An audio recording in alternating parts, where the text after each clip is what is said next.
মাত্র 9 বছর, মাত্র 9 বছরের ফাতেমা ঘরের মধ্যে হাতের মধ্যে চুরি দিয়া, 2টা চুরি দিয়া মুসকি মুসকি হাসতেছে। নবী আমার ঘরের মধ্যে পা দিয়া ওই ফাতেমার হাতে চুরি দেওয়া দেখে আর ঘরের মধ্যে ঢুকলেন না। ফাতেমা চমকে গেল, যে বাবা ঘরের মধ্যে ঢুকে আমাকে মা মা বলে আদর করে, আজকে সেই বাবা কেন ঘরের মধ্যে ঢুকলো না? ফাতেমা বারান্দায় গিয়া দেখে নবীর চোখ দিয়ে দর দর করে পানি পড়তেছে। ফাতেমা বলে, বাবা কি দুঃখ আপনার মনে, এমন করে কেন কাঁদেন? রাসূল বলে, ফাতেমা যে দুনিয়াতে সাজবে মা, আল্লাহ তার আখিরাতের শ্বাস কমায় দেবে। সঙ্গে সঙ্গে ফাতেমা হাতের 2টা চুরি খুলে মাটির ফাইলা দেয়। নবী দৌড়ে গিয়ে ওই চুরি 2টা করে জামার পকেটের মধ্যে ঢুকাই। ফাতেমা বলে, বাবা যেই চুরি হাতে দেওয়ার কারণে আপনি ঘরে ঢুকলেন না, সেই চুরি ফাইলা দিয়ে পকেটের মধ্যে কেন তুললেন? রাসূল বলে, ফাতেমা আয় আয় তুই আমার কাছে আয়। ফাতেমা যেই মাত্র নবীর কাছে, নবী ফাতেমার হাতটা ধরে একটা চুমো দিয়ে বললেন, ফাতেমা ফাতেমা শুধু চুরি না, একদিন তোর নাকে নাকফুল পরায় দিব। ও ফাতেমা একদিন তোমার কানের দুল পরায় দিব, একদিন তোমার গলার মালা পরায় দিব। ফাতেমা বলে, বাবা কবে কবে? আল্লাহ নবী বললেন, যেদিন তোমার বিবাহ হবে। ও ফাতেমা, মেয়েরা কেবলমাত্র এক ব্যক্তির জন্য সাজতে পারবে, সেই ব্যক্তি হলো তার স্বামী। স্বামী ছাড়া অন্য কোনো পুরুষের জন্যে মেয়েরা সাজা চলবে। শুধুমাত্র একজনকে খুশি করতে হবে, সেটা হলো তার স্বামী। আমার মায়েরা যারা পর্দার অন্তর আছেন, ও বাবারে, বাড়ির যখন থাকে যেমন তেমন কাপড়, আর কোন জায়গার যখন যায়, ও বাবা রে,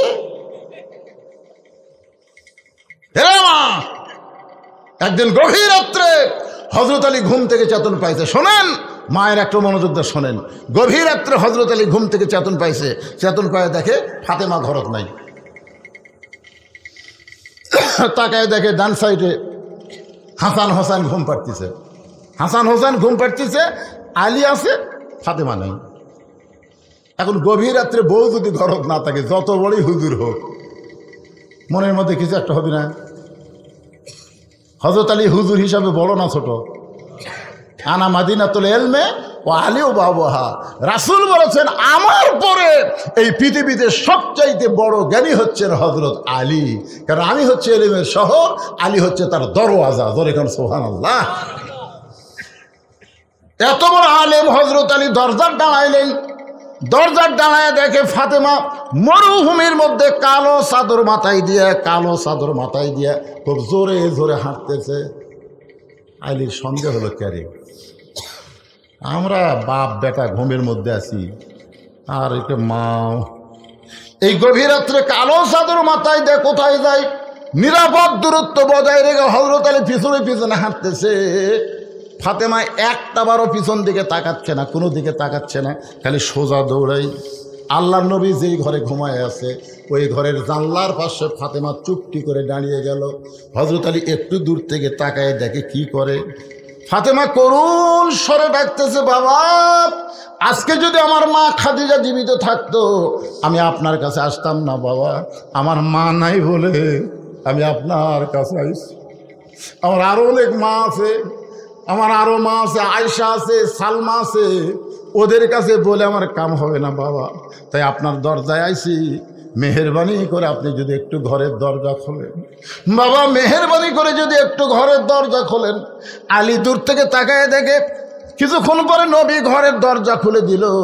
ফাতেমা যেই মাত্র ঘর দিয়া নবীর ঘরের মধ্যে ঢুকলো, আলী দৌড়ে এসে ওই জানলার কাছে কানটা লাগাইয়া দিচ্ছে। জানলার কাছে কানটা লাগাই দিয়েছে, দেখি বাপ বেটি কি গল্প করে, হয়তো আমার বিরুদ্ধে। মনের মধ্যে একটা সন্দেহ হয়েছে, এই গভীর রাত্রে আইসা হয়তো আমার বিরুদ্ধে কিছু বলবে, এই শোনার জন্য কানটা জানলার কাছে লাগাই দিয়েছে। সঙ্গে সঙ্গে নবী বলতেছেন, ফাতেমা তুই একা একা কেন ঘরে ঢুকলি মা? আমার আলীকেও ঘরের মধ্যে নিয়ে আলী চুপ করছে, কে রে? আমি জানলার কাছে। এটা নবী কেমনে জানল? নবী সে না, নবী খালি সামনে দেখে না, আল্লাহ নবীকে এমন যোগ্যতা দিছে, ইত্তাকু ফিরাসাতাল মুমিনিনা ফাইন্নাহু ইয়ানজুরু বিনুরিল্লাহ। জোরে কান সুবহানাল্লাহ। আল্লাহর ওলিদের কাছে গেলে এই ইলমটা পাবেন, এই নূর পাবেন, ইলমে লাদুন্নি পাবেন। জোরে বলেন কথা ঠিক কিনা? হ্যাঁ, ওলি ছাড়া ওই লাগামহীন ঘোড়া, লাগামহীন ঘোড়া যেমন ইচ্ছা মতো চলে, এই জন্য আল্লাহ কোরআনে বলেছেন ওয়াকুনু মা'আস সাদিকিন। ভাইজান একটু মনোযোগ দিয়ে শুনবেন। হযরত আলী জানলার কাছে দাঁড়ায় কানটা লাগায় শুনতেছে, দেখি কি হয়। এবার ফাতেমা বলতেছে, বাবা আপনার জামাই আলীর সঙ্গে আসে নাই, আপনার জামাই আলী আমার সঙ্গে আসে নাই, আমার হাসান হোসেন ঘুম পাড়তেছে, আপনার জামাই আলীও ঘুম পাড়তেছে, এই সুযোগে আমি একটু আপনার কাছে আইছি বাবা, আপনি একটু ঘরে বাতি জ্বালান, আপনি একটু ঘরে বাতি জ্বালান। রাসূল বলে, ফাতেমা বাতি জ্বালান লাগবে না, তুই কি বলবার চাস তাড়াতাড়ি বল। ফাতেমা বলছে যে বাবা এতদিন বলেছি কিন্তু কোনো লাভ হয় নাই, আজকে একটু আপনাকে দেখাবার চাই, আপনাকে একটু দেখাবার চাই, কারণ বহুদিন বলেছি বলে কোনো কাম হয় নাই, একটু দেখাবার চাই। যেই মাত্র রাসূল ঘরে বাতি জ্বলাইছে, এমন সময় ফাতেমা দুইটা হাত নবীর দিকে এইভাবে বাড়ায় দিস। এটা নেওয়ার জন্যে না, এটা দেখানোর জন্যে। দুইটা হাত এইভাবে বাড়ায় দিস। আল্লাহ নবী তাকায় দেখে দুইটা হাত গোস্তের টুকরার মতন রক্তে লাল হয়ে গেছে। ফাতেমা বলতেছে, বাবা আগামীকাল সকালবেলা হাসান হোসেন খাবার চাবে, আমার স্বামী হাসান হোসেন বাপকে খাবার দেওয়া লাগবে, কিন্তু আপনি বলেন বাবা এ হাত দেখে আর জাঁতা ঘুরান যাবে, জাঁতা ঘুরাইতে গেলে হাতে রক্ত দিয়া রক্ত ভিজে যাবে বাবা। এই গভীর রাত্রে আপনার কাছে আইসি বাবা, মেহেরবানি করে অন্তত 3টা দিন আমি যাতা ঘুরাবার পারবো না, আমি জব গমেরাটা পিষতে পারবো না, 3টা দিনের জন্য একটু খাবার ব্যবস্থা করেন বাবা। বাবা একটু মেহেরবানি করেন, আমার হাতের দিকে তাকান। আল্লাহ রাসূল ফাতেমার হাতের দিকে তাকায় ঘরের কোণার মধ্যে গিয়া বলে, আল্লাহ আপনার কোনো ছেলে নাই, মেয়ে নাই, আপনি লামি আলী দলামি বলা, কিন্তু আল্লাহ কত ধনী ধনী যুবক আমার ফাতেমাকে বিয়ে করবার চাইছিল, কিন্তু আপনি সেগুলো ঘটকালি করেন নাই। এমন একটা গরিব আলীর সঙ্গে আমার মেয়ের বিয়ে হলো, আমার মেয়ে আজকে গোস্তওয়ালা হাত আমার সামনে নিয়ে আইছে। আল্লাহ আজকে আমার মেয়ের ঘরে খাবার নেই, এমন একটা গরিব আলীর সঙ্গে আপনি ঘটকালি করলে আমার কলিজার টুকরা ফাতেমার জীবনে শান্তি নেই। এই কথা যেই মাত্র নবী কইছে, সঙ্গে সঙ্গে ফাতেমা মাথায় ঘোমটা দিয়া আল্লাহ নবীর ঘর থেকে বাইরে যায়। রাসূল বলে, ফাতেমা আমি তো তোমার বিরুদ্ধে কিছুই বলিনি মা, তুমি কেন ঘর থেকে বাইরে যাও? ফাতেমা বলে, বাবা আপনি একদিন আমাকে বলেছিলেন আল্লাহ ছাড়া কাউকে যদি সেজদা দেওয়ার হুকুম থাকতো তাহলে প্রত্যেকটা বউকে বলতাম স্বামীর পায়ে সেজদা করো। সেদিন থেকে আল্লাহর পর আমার হাসান হোসেন বাপি হলো আমার চাইতে সব চাইতে দামি বাবা। আপনি তার বিরুদ্ধে আল্লাহর কাছে বলতেছেন আমি এই হাত দিয়ে জাঁতা ঘুরাইব, এই হাত দিয়ে আমি জমির গম আটা করবো, আমি আপনার কাছে কিছু চাই না বাবা। আপনি আমার স্বামীর বিরুদ্ধে আল্লাহর কাছে বলবেন, আপনার কাছে আমার কিছুই চাওয়ার নাই। সঙ্গে সঙ্গে নবী ডাকতে বলে, আল্লাহ এই ফাতেমা কে গো? আল্লাহ এই ফাতেমা কে? আল্লাহ বলে, হাবিব এই ফাতেমা হলো সাইদুস শাবাবে, এই ফাতেমা হলো খাতুনে জান্নাত, ফাতেমাতুজ জোহরা সাইদাতুন নিসায়ে আহলিল জান্নাহ, ফাতেমাতুজ জোহরা। এই ফাতেমাকে আমি আল্লাহ তাআলা জান্নাতি নারীদের নেত্রী বানাইছি।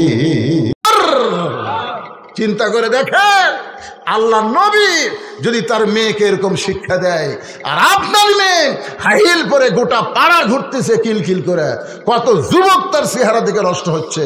আপনার বউ, আপনার ছেলে, আপনার মেয়ের উপরে আপনার রাখালি করার দরকার আছে না নাই? কথা বলেন, আছে না নাই? ওসমান গনি রাখালকে বললেন, ভাইজান কোনোদিন আপনাকে সামনে কাতারে দেখি নাই, আজকে প্রথম দেখতেছি। ভাইজান আপনার নিয়ত কি? রাখাল বলতেছে আমার নিয়ত হলো দেখার জন্য আসছি। আমি বারান্দার নামাজ পড়ি, দেখা যায় না, এই জন্য আজকে সামনে কাতারে দেখার জন্য আসছি। দেখা হলেই চলে যাবো ভাই, আর কোনোদিন কষ্ট করে এই সামনে কাতারে আসবো না। বারান্দা থাকলে যে দেখা যায় না, এই জন্য আমি দেখার জন্য সামনে কাতারে যাচ্ছি। দেখা আজকে হয়ে গেলেই আমি আর আসবো না। ওসমান গনি বলতেছে আজকে তোমার দেখা হবে, তার গ্যারান্টি কি? রাখাল কয় পাগলা নাকি, আমার চোখের পাওয়ার ভালো, দেখা হবে না মানে আমার সামনে থাকবি আর আমি দেখবো না? ওসমান গনি বলে ভাইজান তোমার চোখের পাওয়ার ভালো, সেজন্য তুমি দেখতে পাবা, কিন্তু আমি কয়েক বছর হলে সামনে কাতারে নামাজ পড়তেছি, এখন পর্যন্ত আমি দেখতে পাইনি, এখন পর্যন্ত আমার ভাগ্যে দেখা হয়নি ভাই। কারণ ওসমান গনি যাকে দেখার জন্য সামনে কাতারে নামাজ পড়ে, তিনি হলেন নামাজের মালিক আল্লাহ। আল্লাহ রাসূল বলেছে আনতাবুদুল্লাহ কাআন্নাকা তারাহু ফাইন লাম তাকুন তারাহু ফাইন্নাহু ইয়ারাকা। যখন কোন আল্লাহর বান্দা আল্লাহর ইবাদতের মধ্যে শামিল হয়, আল্লাহকে দেখতে পায়। আল্লাহ যদি দেখা সম্ভব না হয়, আল্লাহ তাকে দেখতেছে, এই বিশ্বাস তার কলিজার মধ্যে এসে যায়। জোরে কোন সুবহানাল্লাহ। এই জন্য আমরা যখন নামাজ পড়ি কার সামনে পড়ি? আরো জোরে কর না, কার সামনে? কার ঘরে? আল্লাহর ঘরে। ডিসির ঘরে ডিসি থাকে, এমপির ঘরে এমপি থাকে, আল্লাহর ঘরে আল্লাহ। জোরে কর সুবহানাল্লাহ। ওসমান গনি যেই বলতেছে কয়েক বছর হলে সামনে কাতারে দেখতেছি, এখন পর্যন্ত দেখতে পারিনি। রাখাল বলতেছে আমার মনে হয় তোমার চোখে সমস্যা আছে, তুমি একটা কাম করো, আমার হাত ধরো। রাখাল ওসমান গনিকে বলতেছে তুমি আমার হাত শক্ত করে ধরো, আমিও দেখব, তোমাকেও দেখাই দেব। যেই বলছে তুমি আমার হাত শক্ত করে ধরো, আমিও দেখব, তোমাকেও দেখাই দেব, সঙ্গে সঙ্গে আল্লাহর কোরআন ওসমান গনিকে বলতেছে ইয়া আইয়ুহাল্লাযীনা আমানুত্তাকুল্লাহা ওয়া কুনু মা'আস সাদিকিন। রে ইমানদার বান্দারা, আল্লাহর ভয় যদি কলিজার মধ্যে রাখতে চাও, তাহলে তোমরা সত্যবাদীর সাথী হও, সত্যবাদীর দল করো, সত্যবাদীর মার্কাত সিল মারো। এই সিল মারার কথা কলি, আর ঠিক করছেন না, আর ঠিক নাই। কটা রান্না কেন? আমার এলাকায় গত ইউনিয়ন পরিষদ নির্বাচনে এক পাকা মার্কা টান আছে। ধরে কারণ কি মার্কা? তাই আমি একজনকে বললাম কেরে ভাই পাকা মার্কার খবর কি? বলে হুজুর আমি আমার জীবনে এক ওয়াক্ত নামাজ কাজা দেখিনি। ওই কোনোদিন নামাজ কাজা করছে আমার জীবনের। বাড়ির পাশের লোক বলতেছে হুজুর যেদিন থেকে দাড়ি উঠছে সেদিন থেকে দাড়ি থছে, ওই দাড়িতে কোনোদিন খুন লাগায়নি। হুজুর ওই কোনোদিনও শার্ট পাঞ্জাবি গাওয়াত দেয়নি, সবসময় যুব গাওয়াত দেওয়া থাকে। আচ্ছা কারুর দোকানত বাকি না, কোনো দোকান কোনো বাকি থাকে না, দরকার না খায় থাকে, কিন্তু কারুর কাছে কোনো বাকি নেই, কারোর সাথে কোনো ফল চাতুরি নেই। তো মাশাআল্লাহ খুব ভালো মানুষ। বারে ভোটের দিনে যখন ভোট গোনা হলো, গোটাল ইউনিয়ন মিলা পাশে 227টা। এ ভালো মানুষ ভোট পাশে কয়টা? তবে এক হুজুর কোনো কেরে হুজুর, আমরা এই গোটাল ইউনিয়ন মিলে হুজুরে আছি কমপক্ষে 1100-1200, যে তাহলে 207 ভোট পেল, তার মানে তখন বলতে হুজুর ভালো মানুষ হোক, আর কেউ ভোট দেয় না। মুত্তাকির 1 নম্বর বৈশিষ্ট্য হলো আল্লাযীনা ইউমিনুনা বিল গায়ব, অদৃশ্যের প্রতি তাদের বিশ্বাস স্থাপন আছে। আমরা আল্লাহকে বিশ্বাস করি না, দেখছি কোনোদিন? জাহান্নামের কথা শুনলে মনে কষ্ট হয়, জান্নাতের কথা শুনলে মন আনন্দ পায়, তার মানেই তো আমরা বিশ্বাসী। জোরে কারণ সুবহানাল্লাহ। যত বড়ই পাপী হন, জাহান্নামের কথা শুনলে মনে যদি কষ্ট হয়, জান্নাতের কথা শুনলে মনে যদি আনন্দ পায়, বিশ্বাস করেন আপনার ঈমান আছে। আপনি পাপী হতে পারেন কিন্তু আপনার ঈমান আছে। আপনি যদি পরকালকে বিশ্বাস করেন আপনার ঈমান আছে। আল্লাহকে দেখেন নাই, বিশ্বাস করেন, ঈমান আছে। আর ঈমান এটা হলো মুত্তাকির 1 নম্বর বৈশিষ্ট্য, আল্লাযীনা ইউমিনুনা বিল গায়ব, অদৃশ্যের প্রতি বিশ্বাস স্থাপন করা।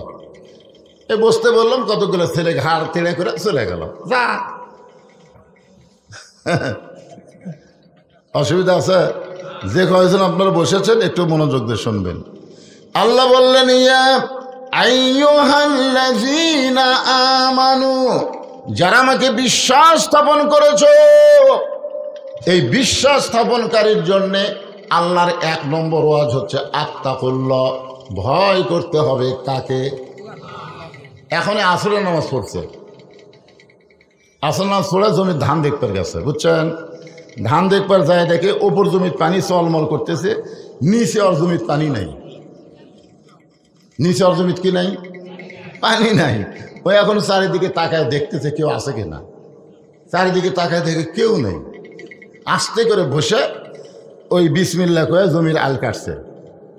জমির আল কাটায় ওই পানি দিয়ে হাত ধোছে, ধুয়ে আবার দাঁড়ায় চারিদিকে তাকায় বলতেছে আলহামদুলিল্লাহ, কেউ দেখেনি। এখন আপনারা বলেন তো, এই লোকটার কিন্তু আসরের নামাজ আছে কিন্তু কি নাই? এরপরে এখন কি নাই? কারণ ইমানদার বিশ্বাস করে কেউ না দেখলেও কে দেখতেছে? আরো জোরে গান। আমরা হাসিনার সময় আমাদের ইমানের খবর কি? আমার এলাকার মৌলানাকে কইছে, হুজুর একটু আমাদের প্রধানমন্ত্রীর নামে দোয়া করবেন। আওয়ামী লীগের একজন নেতা বলছে দোয়া করবেন। ওই ভয়ের ঠেলায় দোয়া করছে, রব্বানা আতিনা ফিদ দুনিয়া হাসিনা ওয়া ফিল আখিরাতি হাসিনা। আপনারা বলেন হাসিনা না হাসানা? কিন্তু ভয় যে এই জন্য হাসিনা মেরে দিচ্ছে।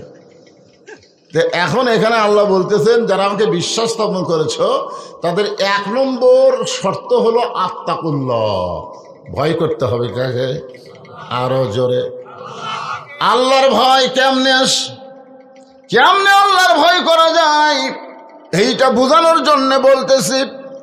অর্ধ পৃথিবীর খলিফা হযরত ওমর একসময় আল্লাহর নবীকে হত্যা করার জন্য রাঙ্গা তরবারি হাতে নিয়েছিলেন।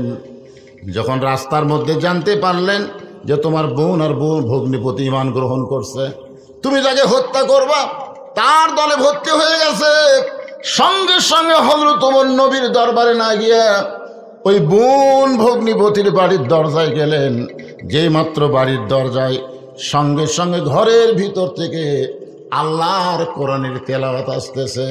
ইন্নামাল মুমিনুনা আল্লাযীনা ইযা যুকিরাল্লাহু ওয়াজিলাত কুলুবুহুম ওয়া ইযা তুলিয়াত আলাইহিম আয়াতুহু জাদাতুহুম ঈমানাও ওয়া আলা রাব্বিহিম ইয়াতাওয়াক্কালুন। আল্লাহ বলতেছেন যে ইজা যুকিরাল্লাহ ওয়াজিলাত কুলুবুহুম, জিকিরের কারণে, জিকিরটা কি? এই কোরআনটাই কিন্তু একটা জিকির। কোরআনটা কি? ইন্না নাহনু নাযালনা যিকরা। আল্লাহ বলতেছেন আমি কোরআনকে জিকির হিসাবে নাজিল করেছি। উমরের অন্তরে থরথরি শুরু হয়ে গেল। তারপরেও রাগ করেছে, বাপ দাদার ধর্ম ত্যাগ করার কারণে দরজা খুলে বোন ভগ্নিপতিকে একসময় মার শুরু করে দিলেন। মারতে মারতে একসময় বোনের গায়ে রক্ত দেখে বললেন, বোন তুই কি যেন পড়তেছিলি, ওইটা একটু আমাদের দে তো। সঙ্গে সঙ্গে বোন সাহস করে বললেন, লা ইয়ামুসসুহু ইল্লাল মুতাহহারুন, আমি যেইটা পড়তেছিলাম ওইটা ধরতে গেলে নিজের শরীরকে পবিত্র করা লাগবে। দেখছেন, পিটন খাওয়ার পরেও সাহস কম না বেশি? কার ভয়? আমি যেটা পড়তেছিলাম ওইটা ধরবার গেলে আপনাকে পবিত্র হওয়া লাগবে। অপবিত্র কোনো লোক আল্লাহর কোরআন স্পর্শ করতে পারবে না। ধরে কোন কথা ঠিক কি না?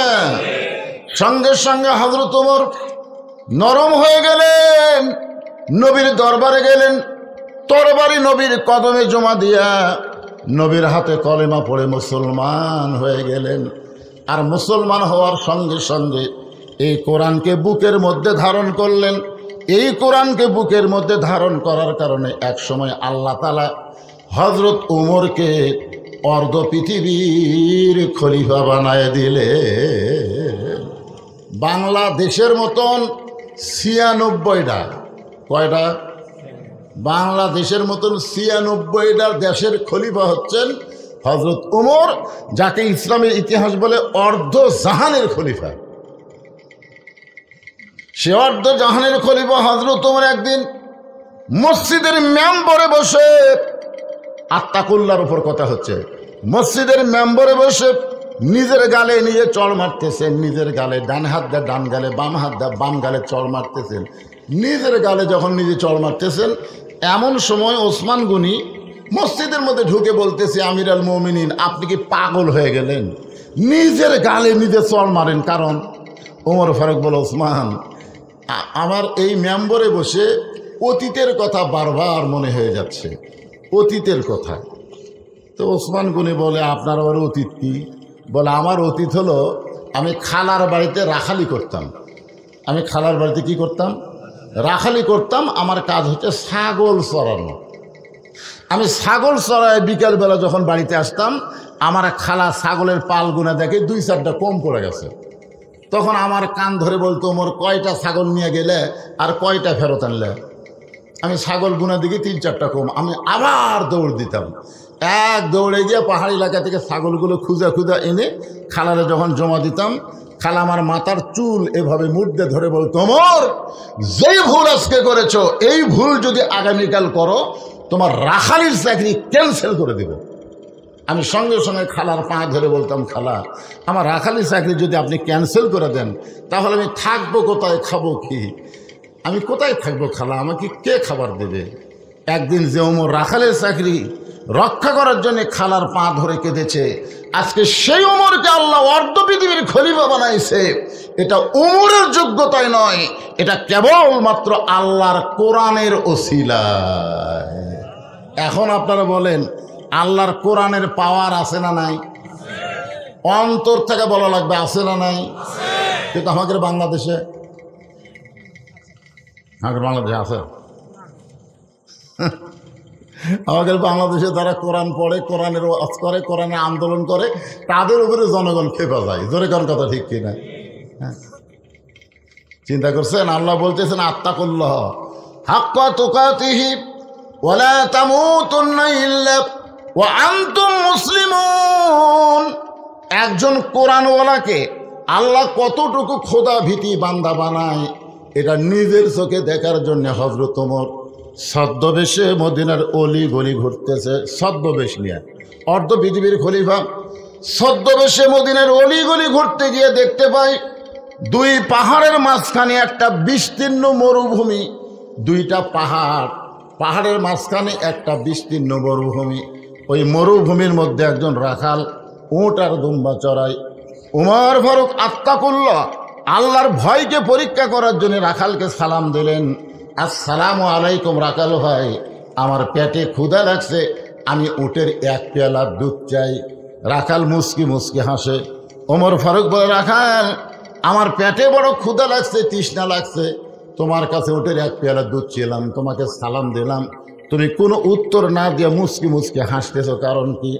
রাখাল বলে, পথিক, আমি তোমার চিনি না, জানি না, তুমি আমারে সালাম দিলি, সালামের উত্তর দিব এমন মনে করো না। তুমি দুধ চাইলি, আমি তোমাকে দুধ দিব, এটাও তুমি মনে করতে পারো না। ওমর ফারুক বললেন, তাহলে আমাকে দুধ কখন দিবা? ওমর ফারুক বললেন, আগে তোমার পরিচয় দাও। আগে তোমার কি দাও? পরিচয় দাও।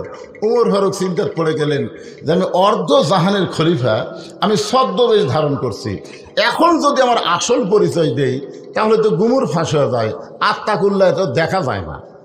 ওমর ফারুক চিন্তায় পড়ে গেলেন, আমি কি পরিচয় দিব?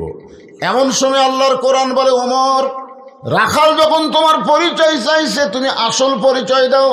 তোমার আসল পরিচয় হলো মিল্লাতা আবিকুম ইব্রাহিম ওয়া সাম্মাকুমুল মুসলিমিন।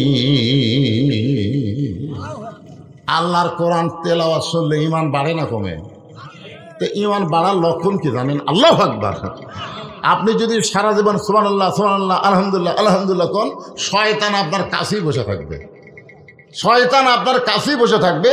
কিন্তু আল্লাহু আকবার যদি কোন, যত জোরে কবেন তত দূরে শয়তান পালায় যাবে। রাসূল বলতেছে, শয়তান পলানোর সময় আর পিছন দিক দিয়ে বাতাস বার হবে, বাতাস। শয়তানের পিছন দিক দিয়ে বাতাস বার করার তাকবীরের নাম কি? লিল্লাহি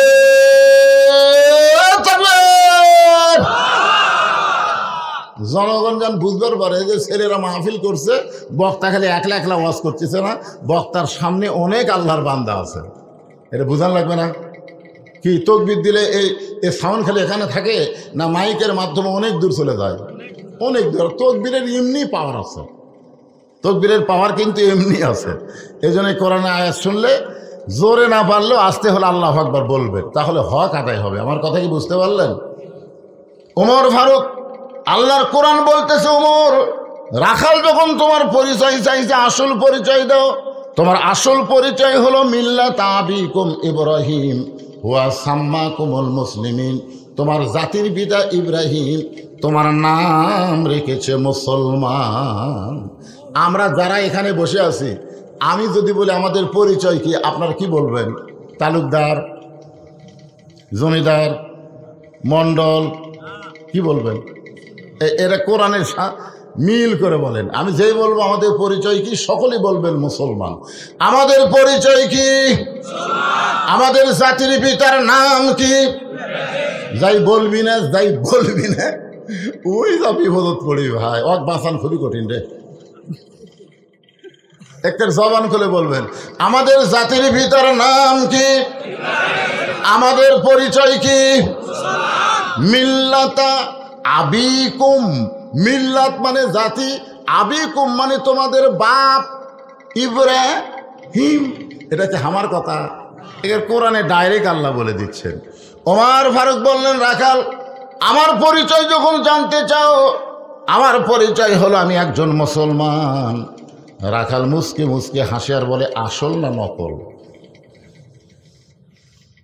এখনই তো বিপদ। আমরা যে মুসলমান মুসলমান বললাম, এখন যদি বলি আমরা আসল মুসলমান না নকল? আসল মুসলমান তারা যারা এশার নামাজ পড়ে এই মাহফিলে বসে ওয়াজ শুনতেছে, আর ভেজাল মুসলমান হলো তারা যারা এখনো মাগরিব এশা পড়েনি। বিশেষ করে যেই ছেলেরা আজকের এই মাহফিল করতেছে তাদের মধ্যেও হয়তো দুই একজন মাগরিব এশা পড়েনি। আগামীকাল কবে বলবি সেখানে আমরা ওয়াজ করছি রে, চিনিস? আল্লাহকে বলবি কেন, সাইদি কেন ওয়াজ করিস? নামাজ যদি না পড়িস এক পয়সা ওয়াজের দাম নাই। জোরে কোন কথা, ঠিক কি না?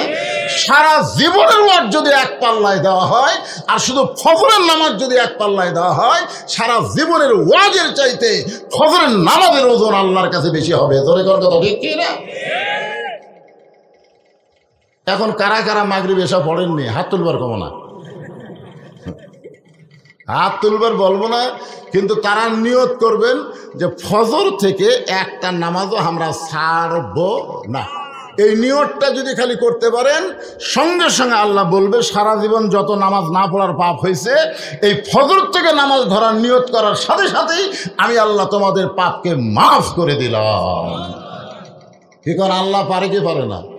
আল্লাহ বলেছে, লা তাকনাতু মির রাহমাতিল্লাহ ইন্নাল্লাহা ইয়াগফিরুয যুনুবা জামিয়া ইন্নাহু হুয়াল গাফুরুর রহিম। তোমরা যত বড়ই পাপী হও না কেন, যত বেশি পাপ করো না কেন, আমার দয়ার চাইতে, আমার রহমতের চাইতে তোমাদের পাপ কোনোদিন বেশি হওয়ার পারে না। ধরে গান কথা, ঠিক কি না? এজন্য একটা গজল আছে, রহমান রহিম নামে যত গুনাহ ঝরে, বান্দার কি সাধ্য আছে তত গুনাহ করে।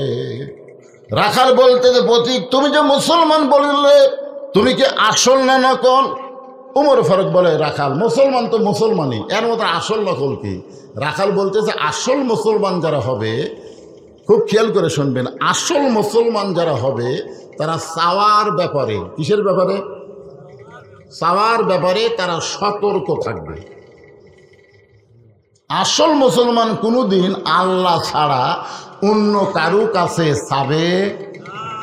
দরকার হলে আসল মুসলমান ফাঁসির মঞ্চে যাবে, কিন্তু রাষ্ট্রপতির কাছে কোনোদিন বাঁচার দরখাস্ত লিখবে না। ধরে কোন কথা, ঠিক কি না?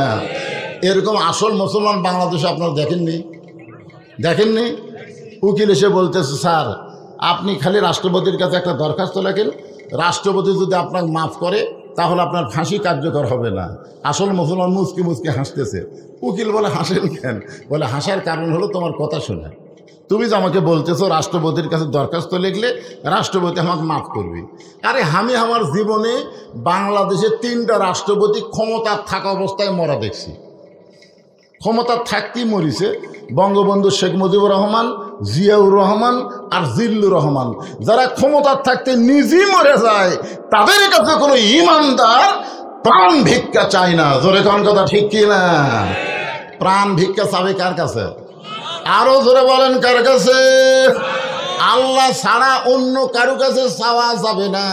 প্রতি রাকাতে সূরা ফাতিহার মধ্যে আমরা স্বীকার করতেছি ইয়্যাকা না'বুদু ওয়া ইয়্যাকা নাস্তাঈন। আমরা ইবাদত করি কার? তাহলে সাহায্য চাবো কার কাছে? রাখাল বলে পথিক তুমি যদি আসল মুসলমান হও তাহলে তুমি দুধ চাইছো কার কাছে?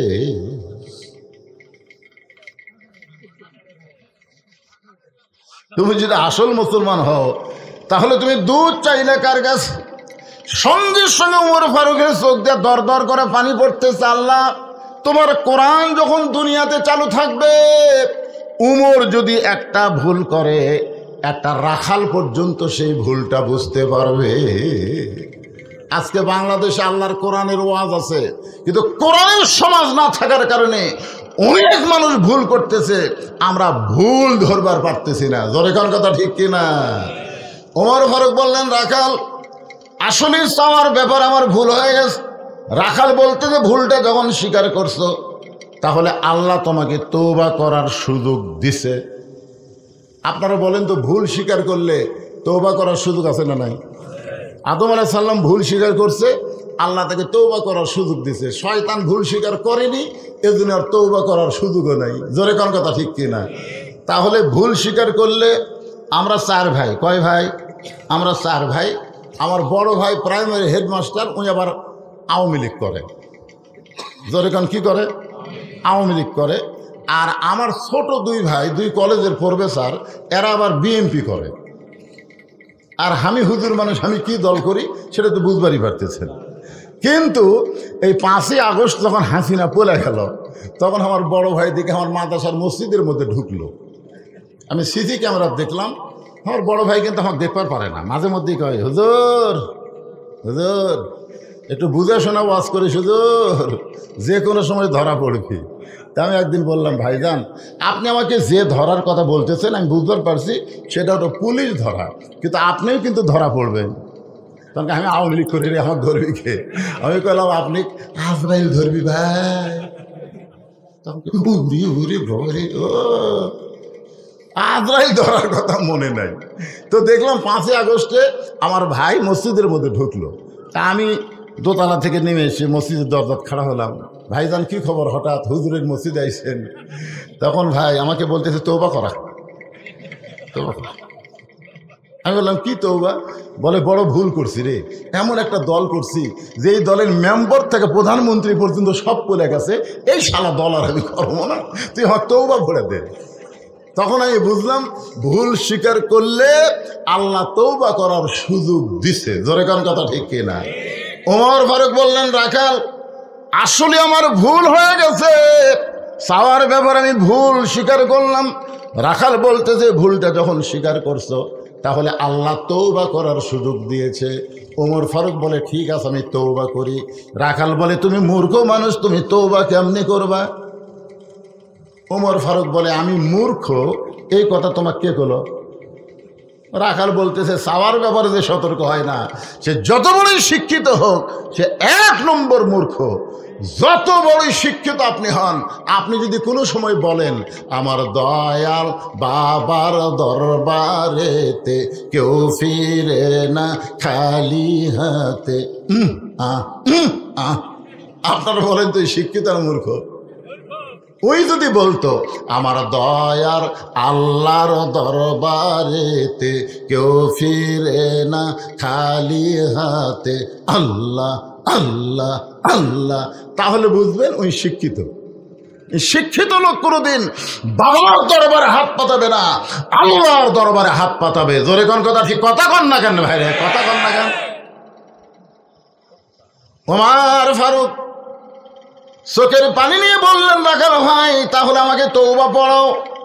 এবার রাখাল হযরত ওমরকে তওবা পড়াচ্ছেন। যারা মাগরিব এশার নামাজ পড়েননি, মনে করেন ফজর আগে যদি আপনাদের মৃত্যু হয়ে যায়, এই তওবা করলে মরলেও আপনারা জান্নাতে যাবেন। আর যারা এশার নামাজ পড়েছেন মনে করেন না আমি কি হনু রে, যেভাবে এশার নামাজ পড়া দরকার সেভাবে আমরা পড়বার পারিনি। জোরে কোন কথা ঠিক কিনা? এই জন্য নামাজি বেনামাজি সবাই মিলে আমরা একটা তওবা করি।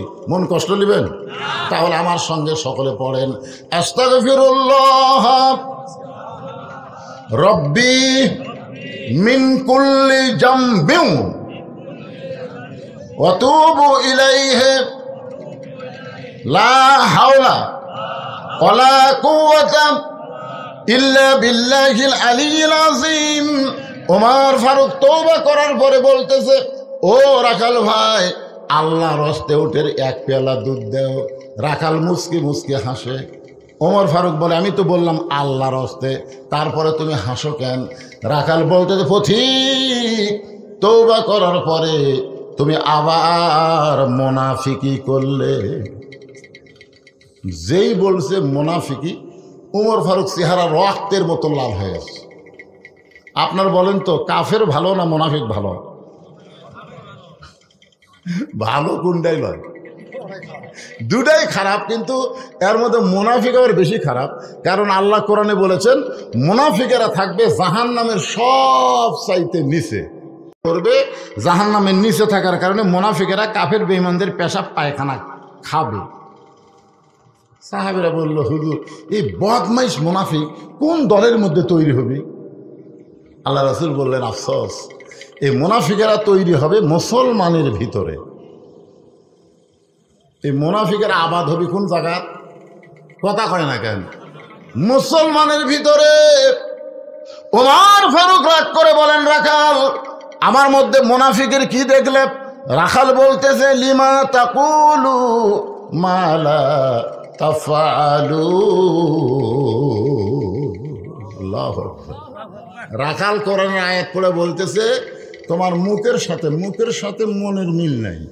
আমরা অনেক বক্তা ওয়াজ করি, কিন্তু আমরা নিজে আমল করি না। হাসরের ময়দানে হামা করুক আল্লাহ মুনাফিকের কাতারে দাঁড় করে দিবি। জোরে কর কথা কর না কেন?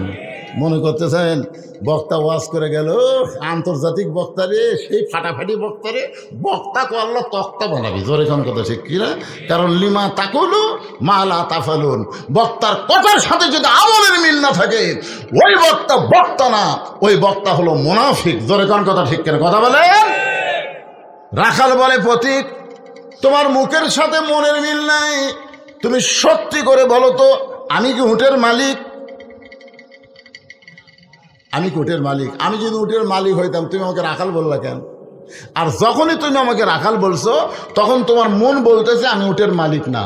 আর মালিক বাদ দে, রাখালের কাছে কেউ যদি আল্লাহর হস্তেও চায় রাখাল দিবার পারবে। যার প্রমাণ আমি নিজে। আমি একদিন পাবনা বাইকোলা ওয়াজ করে টেস্ট থেকে নামছি, ইতিমধ্যে এক লোক 100 টাকার কসকসা লোড আমার হাতত দিচ্ছে, সেই চকচকা লোড। আমি পকেটে থুয়ে বলতেছি, ভাই কি নিয়ত? হুজুর আপনি একটু দোয়া করেন, হুজুর একটু দোয়া করেন। আমি বললাম, কি দোয়া ভাই? বলে, আমার বইয়ের পেটত বাচ্চা চাইছে, আল্লাহ যেন একটা পুত্র সন্তান দেয়। তখন আমি চোখ বন্ধ করলাম, বন্ধ করে পকেট থেকে 200 টাকা বাইরে করে দিলাম। হুজুর আমি তো টাকা চাইনি, দোয়া চাইছি। আমি বললাম, পাগলা তুই তো জানিস না আমি নিজেই 3 মেয়ের বাপ, আমাকে আল্লাহ একটা পুত্র দেয়নি রে, এ পর্যন্ত 3টা মেয়ের বাপ হচ্ছে। তা আমার দোয়া দিয়ে যদি পুত্র সন্তান হয় তাহলে আমার বইয়ের পেটেতে আগে হতো। তখন আমাকে বলতে, হুজুর আমি তো আর জানি না আপনি 3 মেয়ের বাপ, তাহলে আপনি টাকা আপনি নেন, আমারটা আমার দেন। ওরে যেই টাকা দিছি ওই মারতেছি দৌড়। আমি খপ করে হাত ধরে বললাম, কোথায় যাবি? বলে, যেই হুজুরের বেটা চলাও আছে তার কাছে আমি দোয়া নেব। আমি বললাম, কোনো হুজুরের কাছে না, কোনো বাবার কাছে না, কোনো মাজারে না, পাবার যদি চাও কেবলমাত্র একমাত্র মালিকের কাছে চাও। জোরে কোন কথা ঠিক কি না? রাখাল বলে, পথিক, সত্যি যদি আল্লাহর হস্তে উটের এক পেয়ালা দুধ চাও তাহলে এখান থেকে 10 মাইল দূরে হলো মালিকের বাড়ি। ওই মালিকের বাড়ির দরজাত গিয়ে বলো, মালিক তোমার রাখাল উট আর দুম্বা চড়াই, তুমি মালিক যদি হুকুম দাও তাহলে রাখাল আল্লাহর হস্তে উটের এক পেয়ালা দুধ দিবে। ওমর ফারুক বলে, রাখাল ভাই, এত কষ্ট করে 10 মাইল রাস্তা যাওয়ার কোনো দরকার নাই, বরং তোমাকে 2টা টাকা দিলাম, এই 2টা টাকার বিনিময়ে তুমি উটের এক পেয়ালা দুধ দাও। রাখাল মুসকে মুসকে হাসে আর বলে, পথিক, তুমি কি হজরত ওমরকে চেনো? রাখাল বলতেছে, তুমি কি হজরত ওমরকে চেনো? যদি হজরত ওমরকে চিনতা এরকম ব্যাসাইদা প্রস্তাব দিতে না। তুমি জানো ওমরের গুপ্ত বাহিনী যদি দূর থেকে দেখ পারবাই তুমি আমাকে 2 টাকা ঘুষ দিছে, আর আমি মালিক ছাড়া তোমাকে উটের এক পেয়ালা দুধ দিলাম, তাহলে তোমাকেও ধরবে আমাকেও ধরবে। এই বুড়া বয়সে কি তুমি ধরা খাবার চাও?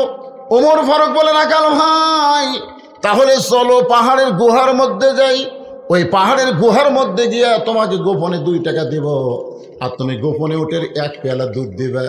ওমরের গুপ্ত বাহিনীও ধরতে পারবে না, তোমার মালিকও জানতে পারবে না। রাখাল চিল্লায় বলে, তুমি ভণ্ড, তুমি ভণ্ড, তুমি ভণ্ড। ওমর ফারুক বলে, রাখাল, আমার মধ্যে ভণ্ডামির কি দেখলা? রাখাল বলে, পথিক, যেখানে ওমরের গুপ্ত বাহিনী দেখতে পায় না, যেখানে রাখালের মালিক দেখতে পায় না, সেখানে রাখালের আল্লাহ দেখতে পায়। আত্তাকুল্লাহ হাক্কা তুকাতিহি, কেউ যখন দেখে না দেখে কে? এই একটা বিশ্বাস যদি মুমিনের কলিজায় থাকে, সে মুত্তাকি বান্দা হওয়ার পারবে।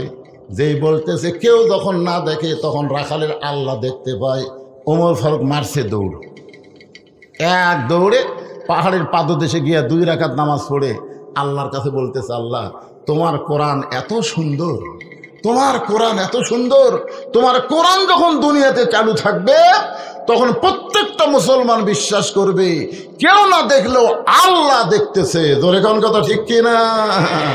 কেউ না দেখলেও কে দেখতেছে?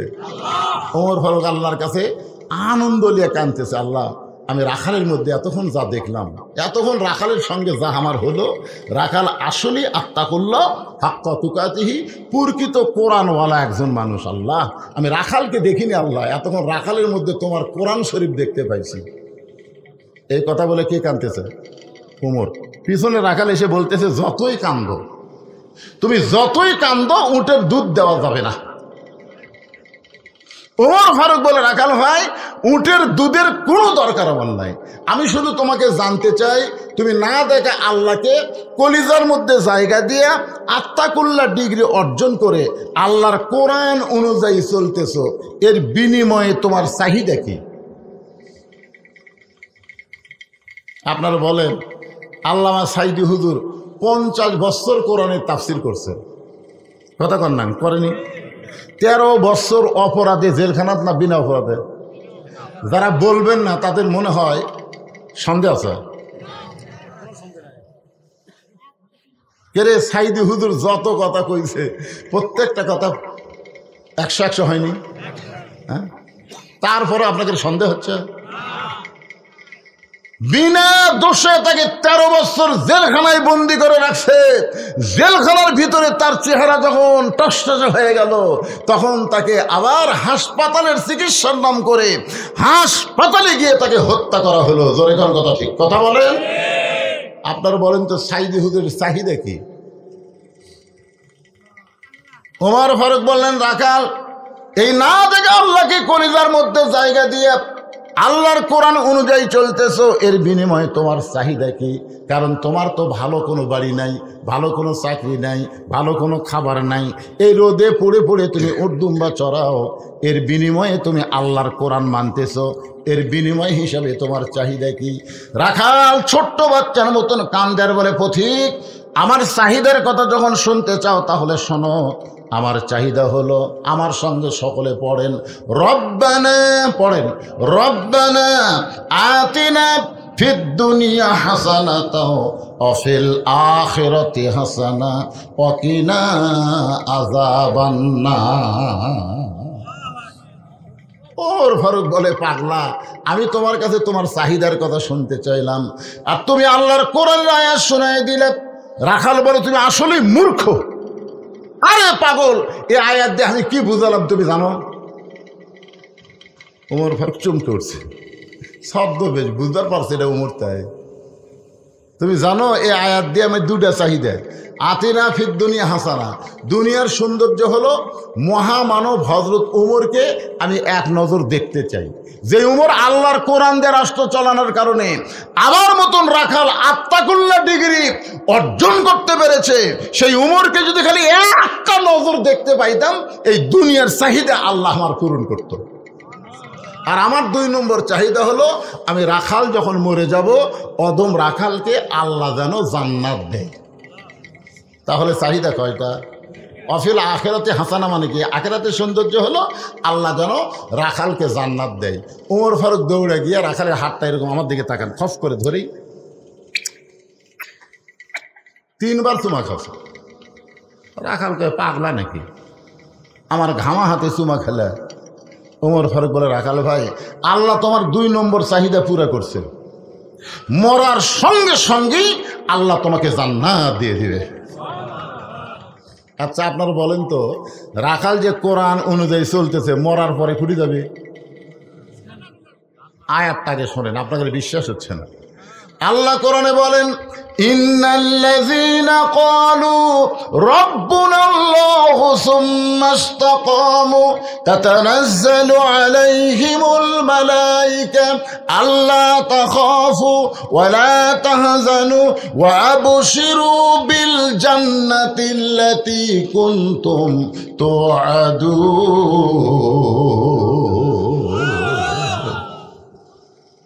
ওমর ফারুক বলতেছেন, রাখাল তোমার 2 নম্বর চাহিদা আল্লাহ পুরা করবে না, পুরা করছে, মরার সাথে সাথেই আল্লাহ তোমাকে জান্নাত দিয়ে দিবে। আপনারা সুবহানাল্লাহ কন, কিন্তু রাখাল কয় না। ওমর ফারুক বলে, রাখাল মরার সাথে সাথে আল্লাহ তোমাকে জান্নাত দিবে, সুবহানাল্লাহ কও। রাখাল কয় না। ওমর ফারুক বলে, রাখাল মরার সাথে সাথে আল্লাহ তোমাকে জান্নাত দিবে, তুমি সুবহানাল্লাহ কও না কেন? রাখাল বলে, প্রতীক মরার পরে আল্লাহ আমাকে জান্নাত দিবে, এই বাকি কথা ভালোই বলতিস, কিন্তু হযরত উমরকে আমি এক নজর দেখতে পাবো, এই নগদ কথা বলতে তোমার কোন জাকাত বাজে? একটা হলো নগদ, একটা কি নগদ বোঝেন না?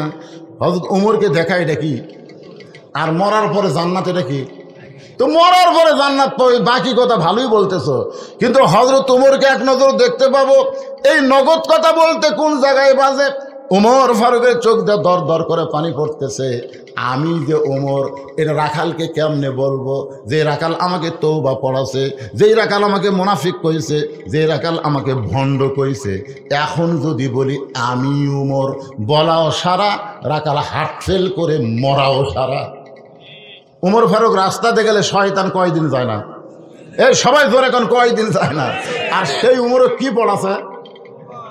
তওবা পড়াছে, মুনাফিক কছে, ভণ্ড কছে। এখন যদি বলে ভাই তুমি যে উমর দেখবার চাও না, আমি সেই উমর, এই বলাও সারা রাখাল, এর নাম হলো হার্ট ফেল। উমর ফারুক চিন্তায় পড়ে গেলেন, আমি যে উমর এইটা রাখালকে কেমনে বলি? এমন সময় আল্লাহর কোরআন বলতেছে, উদু ইলা সাবিলি রাব্বিকা বিল হিকমাহ। উমর ফারুক বলে, রাখাল সত্যি যদি উমরকে তুমি দেখতে চাও তাহলে ফজরের নামাজ তোমাকে সামনে কাতারে আদায় করা লাগবে। ফজর যদি সামনে কাতারে আদায় করো, মেহরাবের মধ্যে যেই মানুষটা দেখবা ইমামতি করতেছে, ওই মানুষটি হলেন হযরত ওমর। এখন আপনারা বলেন তো, কোন দল ক্ষমতাত গেলে ইমামতি করবার পারবে? ও কোথায় শরম লাগিচ্ছে? আর জামাতের নাম ধরার দরকার নাই। আলেম ওলামার দল যদি ক্ষমতায় যায়, আল্লাহওয়ালার দল যদি ক্ষমতায় যায়, তাহলে তারাই শুধু ইমামতি করতে পারবে। জোরে কথা কন না কেন রে ভাই, কথা কন না কেন? নেতা যদি দেখবার চাও, মসজিদত যাও, মেহরাবের মধ্যে কে নামাজ পড়াচ্ছে আগে সেটা দেখো। মিয়া, আমার গ্রামের মসজিদে 3 জন মুসল্লি, আওয়ামী লীগ, বিএনপি, জামাত। হুজুরের মা অসুস্থ, হুজুর হাসপাতালে চলে গেছে, মা খুলে। এখন হুজুর মসজিদে আসেনি, এখন এরা তিনজন খালি বারবার ঘড়ি দেখতেছে, আমি ঢুকবার চাই দেখতেছি আর 1 মিনিট আছে, আমি ঢুকলি এরা তিনজন জোর করে আমার সামনে দিবে, দরকার নাই, দেখি আজকে কি হয়। আমি জানলাতে দেখে আস্তে করে ব্যাগ দিয়ে এই দরজার ফাঁকে থাকলাম। যেই 1 মিনিট পার হয়ে গেল তখন আওয়ামী লীগ বলতেছে, কে রে আজকে মনে হয় হুজুর আসবি না, তাহলে আমরা 3 জন জামাত করি। জামাত বলতেছে, ভাই আপনার দল ক্ষমতা আছে, তাহলে আপনি সামনে যান। আওয়ামী লীগ দিবে উল্টা বলতেছে, পাগলা আমি মাঝে মধ্যে ঢুকি রে, কিন্তু ওই জায়গাতে আমি জীবনেও যাইনি। তো বলতে বিএমপি ভাই তাহলে আপনি যান। বলে পাগলা হয়েছে, সে আকামত দিচ্ছি, যা তুই যা। আমি আওয়ামী লীগ, এই আমি জামাত করি। এই কিসের জামাত রে? মসজিদের মধ্যে আওয়ামী লীগ বিএমপি জামাত 3 জন ভাই ভাই আমার এক কাতারে নামাজ পড়তে চাই, জোরে কোন সুবহানাল্লাহ। তার মানে মসজিদ কার ঘর? আরো জোরে বলেন, আল্লাহর ঘরের মধ্যে যেমন দলাদলি চলে না, সমস্ত মুসলমান কাতারবদ্ধ হয়ে নামাজ পড়ে। যেদিন বাংলাদেশ আল্লাহকে দিবার পারবেন, সেদিন বাংলাদেশের মধ্যেও দলাদলি থাকবে না, সব মুসলমান এক দল হয়ে যাবে, ধরে কোন ঠিক কিনা? রাখালকে উমর বলতেছে, যদি সত্যি দেখ পারছাও ফজরের নামাজ কোন জায়গা? সামনে কাতারে, সামনে কাতারে। মসজিদে পড়লে হবে তাই, সামনে কাতারে নামাজ আদায় করব। মেহরাবের মধ্যে যেই লোকটা ইমামতি করতেছে সেই হলো হজরত ওমর। রাখাল বলতে যে, ভাইজান আমি হলাম বারান্দায় নামাজ পড়ি, আমি মসজিদের মধ্যে ঢোকার সাহস পাই না। ওমর ফারুক বলে, তুমি বারান্দার নামাজ পড়ো, মসজিদের মধ্যে ঢোকো না কেন? বলে, মসজিদের মধ্যে নবীর দামি দামি সাহাবি, ওই দামি দামি সাহাবির মধ্যে আমি একটা অধম রাখাল কেমনে যাই? ওমর ফারুক বললেন, মসজিদের মধ্যে দামি আর তুমি কম দামি, এই কথা তুমি কোথায় পেলে? আত্তাকুল্লাহর ডিগ্রি হলো ইন্না আকরামাকুম ইনদাল্লাহি আতকাকুম। ওই ব্যক্তি সবচাইতে দামি হয় যার কলিজার মধ্যে আল্লাহর বেশি ভয়। কোন আলেম দামি না, কোন হাজি দামি না, একটা ভেড়ার অন্তরে যদি আল্লাহর ভয় বেশি থাকে, সে আল্লাহর কাছে সবচাইতে দামি। জোরে কোন কথা ঠিক কিনা? আমি সিয়ারত বসে আছি, ওয়াজ করতেছি, আমি দামি না, চটত বসে যারা ওয়াজ শুনতেছেন তারাই দামি, যদি আমার চাইতে আপনাদের অন্তরে আল্লাহর ভয় বেশি থাকে। জোরে কোন কথা ঠিক কিনা? এ কথা কার? ইন্না আকরামাকুম ইনদাল্লাহি আতকাকুম। রাখাল, তুমি বারান্দার নামাজ পড়ো, তুমি কম দামি, আর মসজিদের মধ্যে নবীর সাহাবীরা নামাজ পড়ে, তারা বেশি দামি। এই উল্টা কথা তোমাকে বুঝালো কে? উমরকে যদি দেখবার চাও, সামনে কাতারে নামাজ পড়া লাগবে। এখন কি কইব কও? রাখাল বলতেছে, তাহলে আজকে এশার নামাজ পড়ে আমি আর বাড়িতে যাচ্ছি না। ওমর ফারুক বললেন, এশার নামাজ পড়ে বাড়িতে যাবো না কেন? বলে, এশার নামাজ পড়ে যদি বাড়িতে যাই আর সামনে কাতার যদি না পাই, এই জন্য এশার নামাজ থাকেই আমি সামনে কাতারে ধরার একটা চেষ্টায় থাকবো। ওমর ফারুক বললেন, রাখাল তোমার কাছে আমার একটা প্রশ্ন হলো, 5 ওয়াক্ত নামাজের 3 ওয়াক্ত তাড়াতাড়ি, আসর মাগরিব এশা, 1 ওয়াক্ত শেষ না হতেই আর 1 ওয়াক্ত, সেই ওয়াক্ত শেষ না হতেই আর 1 ওয়াক্ত, 3 ওয়াক্ত তাড়াতাড়ি না? আসর মাগরিব এশা তাড়াতাড়ি না, বুঝতে পারছেন না?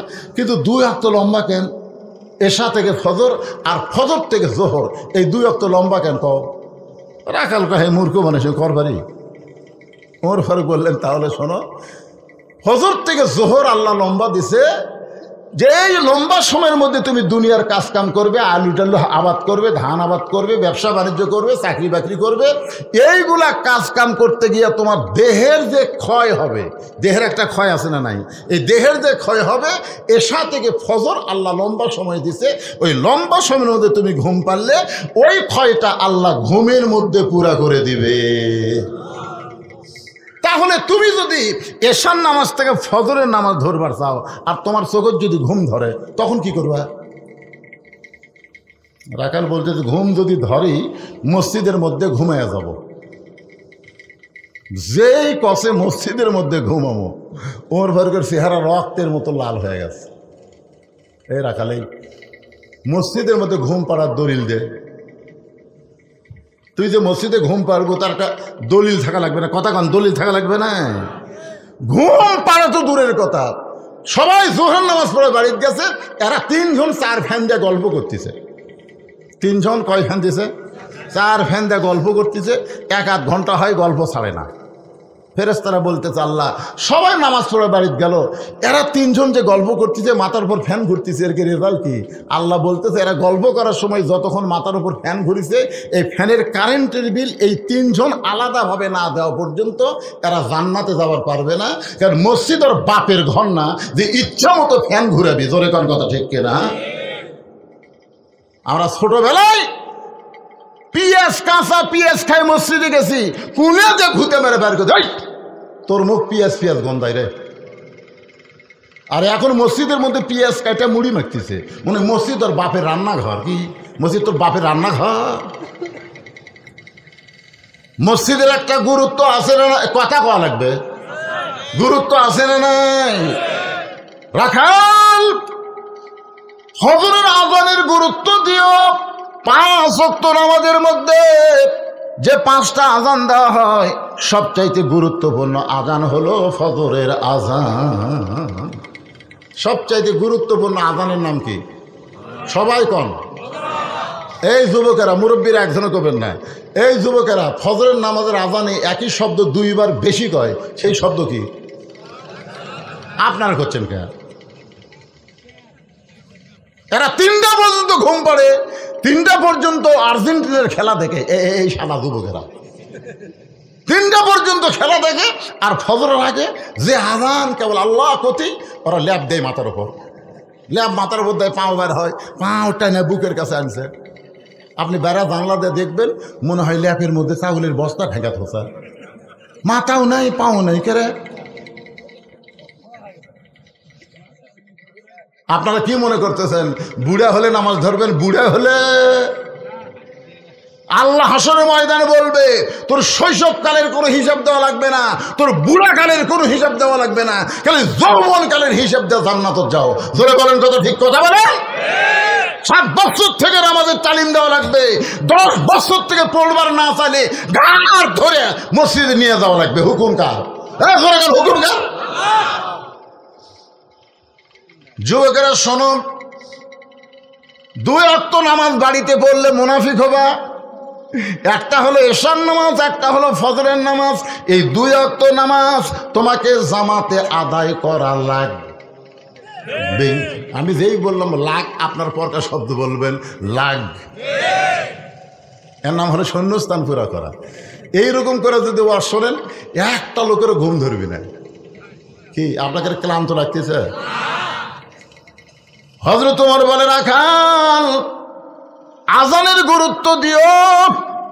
এতদিন রাখাল নামাজ পড়ছে বারান্দায়, বারান্দায় যারা নামাজ পড়ে এরা কিন্তু আযানের গুরুত্ব দেয় না, এরা আকামতের গুরুত্ব দেয়। জোরে কোন ঠিক কিনা? আপনারা বলেন তো বারান্দাত কারা নামাজ পড়ে? সবাই লুল্লিল মুসাল্লিল, শেষে আসা আগে যাবি, শেষে আসা আগে যাবি। এরকে ধান্দাই হলো মসজিদের মধ্যে বেশি সময় দেওয়া যাবে না। এরা আগে কাতারে যাবি না তো, আগে কাতারে নামাজ পড়ে যেই পিছন দিকে তাকাছে দেখে একজন নিয়ত করছে, তো নিয়ত করছে রে আরে ওই যে বাড়াবি, ওই যে ছটফট করে 2 রাকাত নামাজ পড়া বাড়াবি। মাগরিবের ফরজ সুন্নত 2 রাকাত আছে, ওই 2 রাকাত পড়ে দেখে এরা ভর্তি কান ধরে তওবা করতেছে। আর জীবনের সামনে কাতারে আসবো আরো আজকে ভুল করছি। আল্লাহ রাসূল বলেছেন সামনে কাতারের খালি সওয়াব যদি আমি বলে দিতাম, সামনে কাতারে মুসল্লি আসার জন্য মারামারি শুরু করে দিত, এত সওয়াব আল্লাহ সামনে কাতারে দেবে। কন্যা সুবহানাল্লাহ। রাখাল এতদিন নামাজ পড়ছে বারান্দায়, কিন্তু আজকে নামাজ পড়বে সামনে কাতারে। সামনে কাতারে নামাজ পড়তে গেলে মসজিদের মধ্যে প্রবেশ করা লাগবে, আর মসজিদের মধ্যে প্রবেশ করতে গেলে একটা দোয়া লাগে। একটা কি লাগে? এ দোয়া কি আপনারা জানেন? না না আপনাকে কভার করছি না, দেখি তো একটা এই যে হাঁটুর মধ্যে কাল্লা দিয়ে আছো দেখি ময়না কত। মসজিদে ঢোকার দোয়া কি কব জানেন না? আপনি ইউটিউব চালাচ্ছেন, এতদিন হলে রাখালের ওয়াজ শুনতেছেন, তাও দোয়া জানেন না ময়না?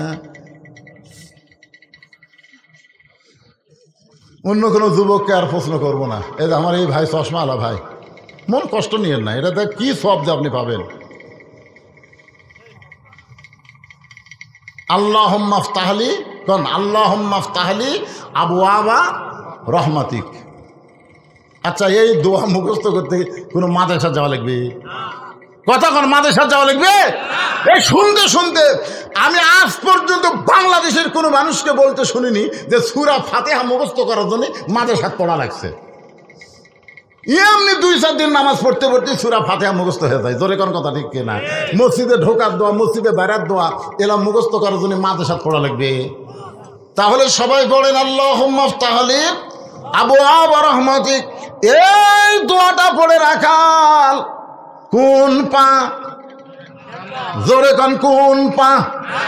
ঢোকার সময় কোন পা? বের হওয়ার সময় কোন পা?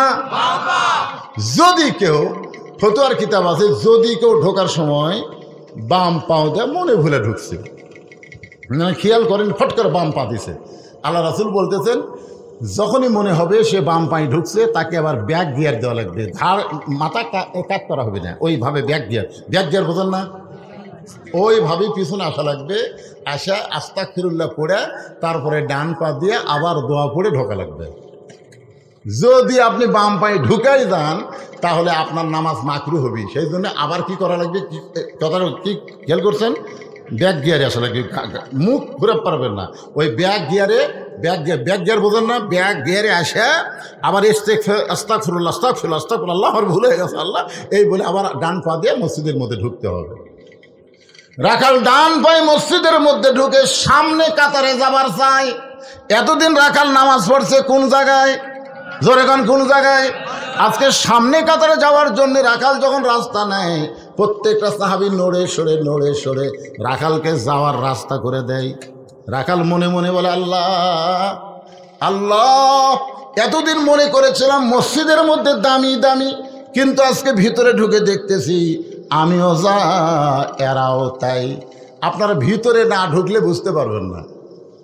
এখন এসপি সাহেব ভিতরে ঢুকে দেখে একজন মুসল্লি লাগবে, একটা মুসল্লি হলে কাতার পুরা হবে, কিন্তু এসপি সাহেব ধার কাজ করে পিছন দিকে তাকায় দেখে চৌকিদার খাড়া হয়ে আছে, দরজা চৌকিদার কুটি খাড়া হয়ে আছে। এসপি সাহেব ডাকতেছে, আয়। চৌকিদার কয়, না স্যার আপনি এসপি, আমি চৌকিদার। এসপি কয়, কে রে পাগলা, ওটা বাইরের কথা, বাহিরে আমি এসপি, তুই চৌকিদার, ভিতরে আয়। এমন হুঙ্কার মারছে, চৌকিদার ভয়ে ভিতরে এসে পিছনে খাড়া হয়ে আছে। চৌকিদার কয়, কে রে? এসপি কয়, পিছনে থাকিস কে রে, কাতার পুরা হয়নি পাগলা, আমার কাছে দাঁড়া।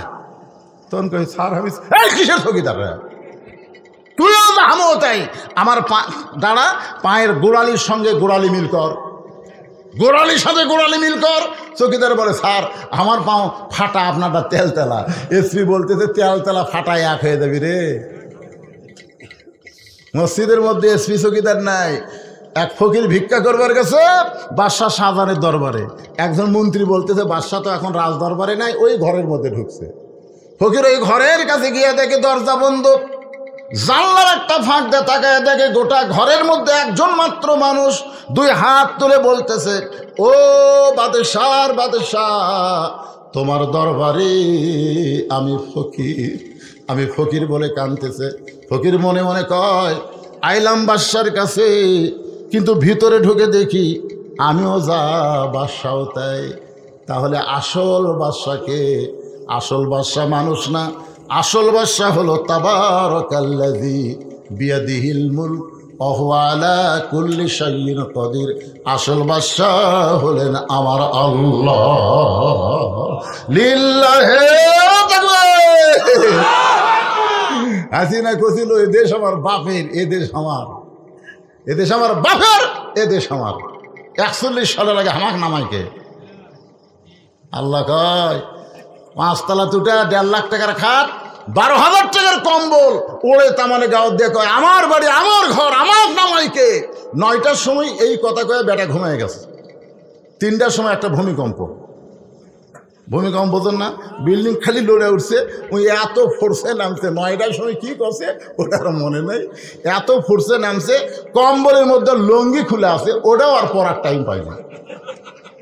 আল্লাহ কয় আল্লাহ নামাইলা তাই বলে ন্যাংটা করে নামাইলা। হাসিনা 41 সাল লাগলো না, 24 সালে আল্লাহ তোমাকে ন্যাংটা করে নামায় দিল। ধরে কোন কথা ঠিক কি না?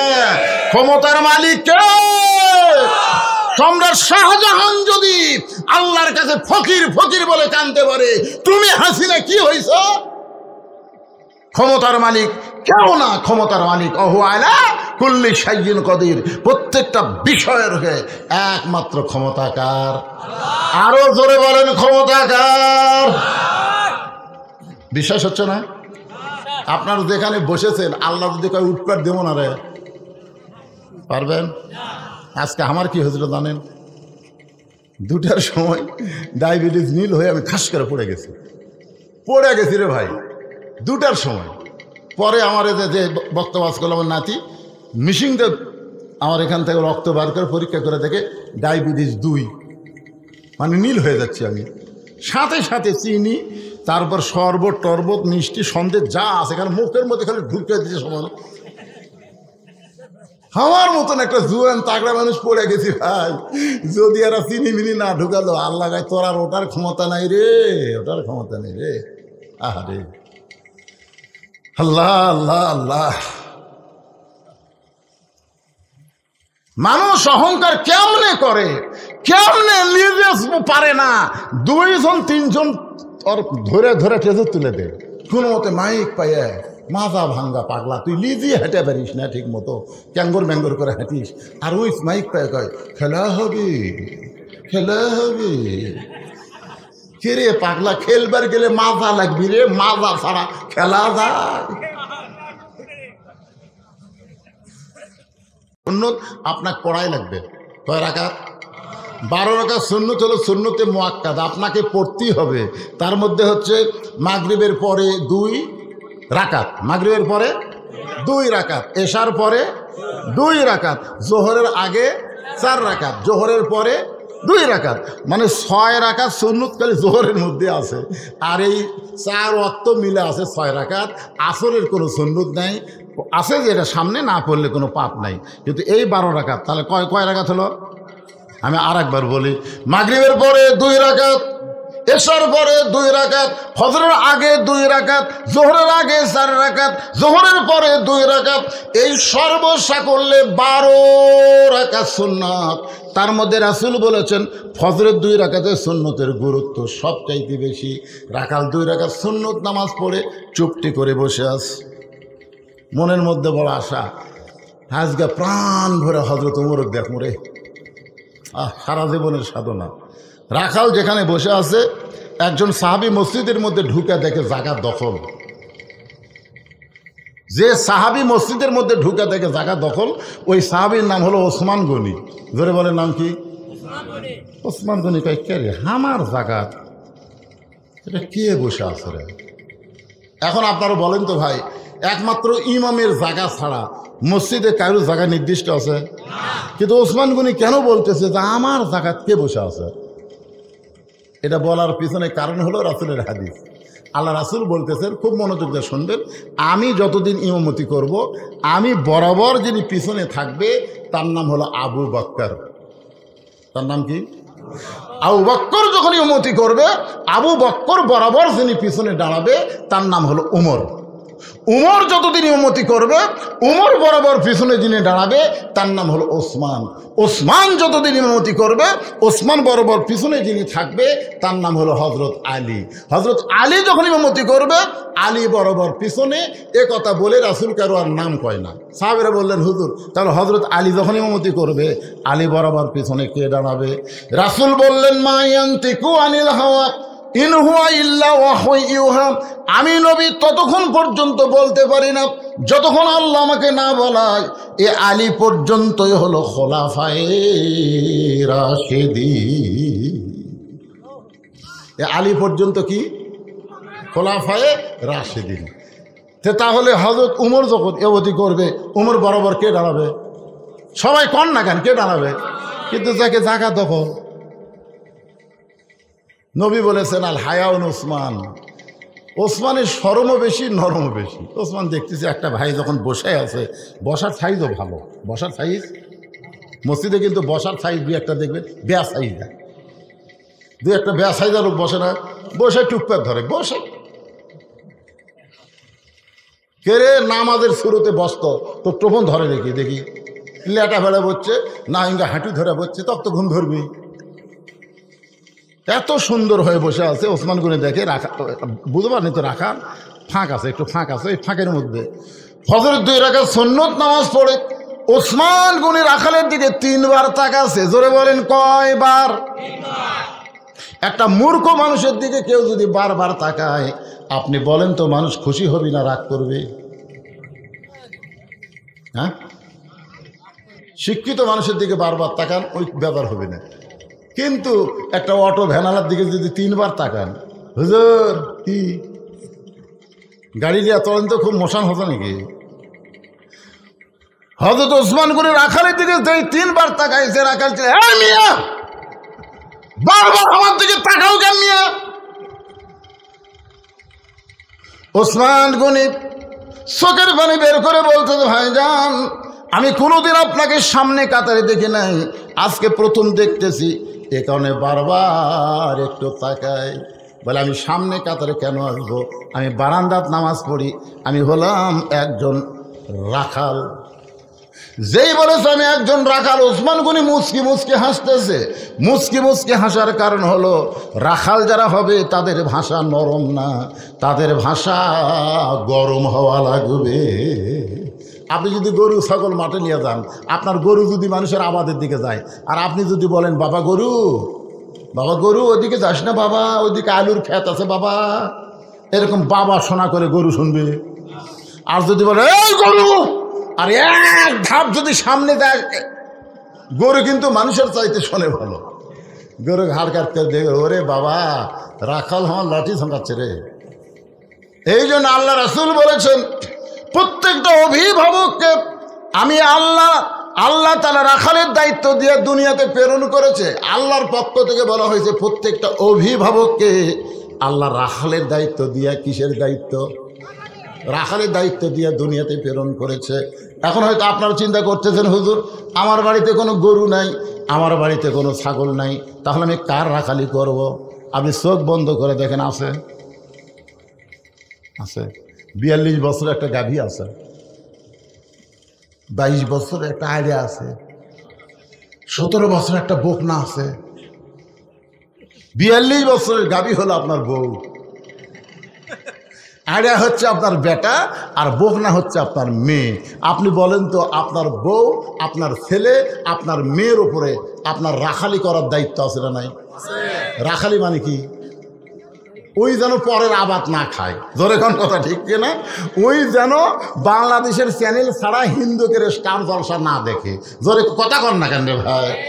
ওই যেন সুন্নতি পোশাক পরা ছাড়া ওই কাফের বেঈমানদের পোশাক যেন না পরে, ওর পোশাক যেন টাকনুর উপরে থাকে, টাকনুর তলে যেন না যায়। ওই রাখালি করতে গিয়ে ওই আপনার মেয়ে যেন পর্দার মধ্যে থাকে, যেন বেপর্দা না হয়। এই হিসাবে আপনাকে রাখালি করার দরকার আছে না নাই? জোরে কেন আছে না নাই? আপনি সামনে কাতারে জোহরের নামাজ আদায় করলেন, আপনি আল্লাহর বান্দা, তাকবীরুল্লাহর সাথে সামনে কাতারে জোহর নামাজ আদায় করলেন। তো জোহর নামাজ আদায় করে বাড়িতে দেখেন আপনার বউ 3 তরকারি গরম ভাত আপনার সামনে দিছে, আপনি দোয়া পড়তেছেন, আল্লাহুম্মা বারিক লানা ফিমা রাযাকতানা ওয়া কিনা আযাবান নার। বিসমিল্লাহ বলে ভাত যখন মুখত দিবেন, তখন আপনার বিবেক বলতেছে, কে রে হুজুর, এই 3 তরকারিতে গরম ভাত দিছে, আপনি দোয়া দরুদ করে ভাত খাচ্ছ, যে ভাত পাক করে তোক দিল উনি নামাজ পড়ছে কিনা শুনবি না? তখন ভাত রাখে বলতেছে, কে গো নামাজ? গোসলই করিনি। উল্টা বলতেছে, আমি গোসলই করিনি। এত কামের মধ্যে গোসল করার টাইম পাওয়া যায়? তখন আপনি ভাত রেখে বলবেন, গোসল কর, নামাজ পড়। একটা বেনামাজির হাতে আমি নামাজি খাবো না রে।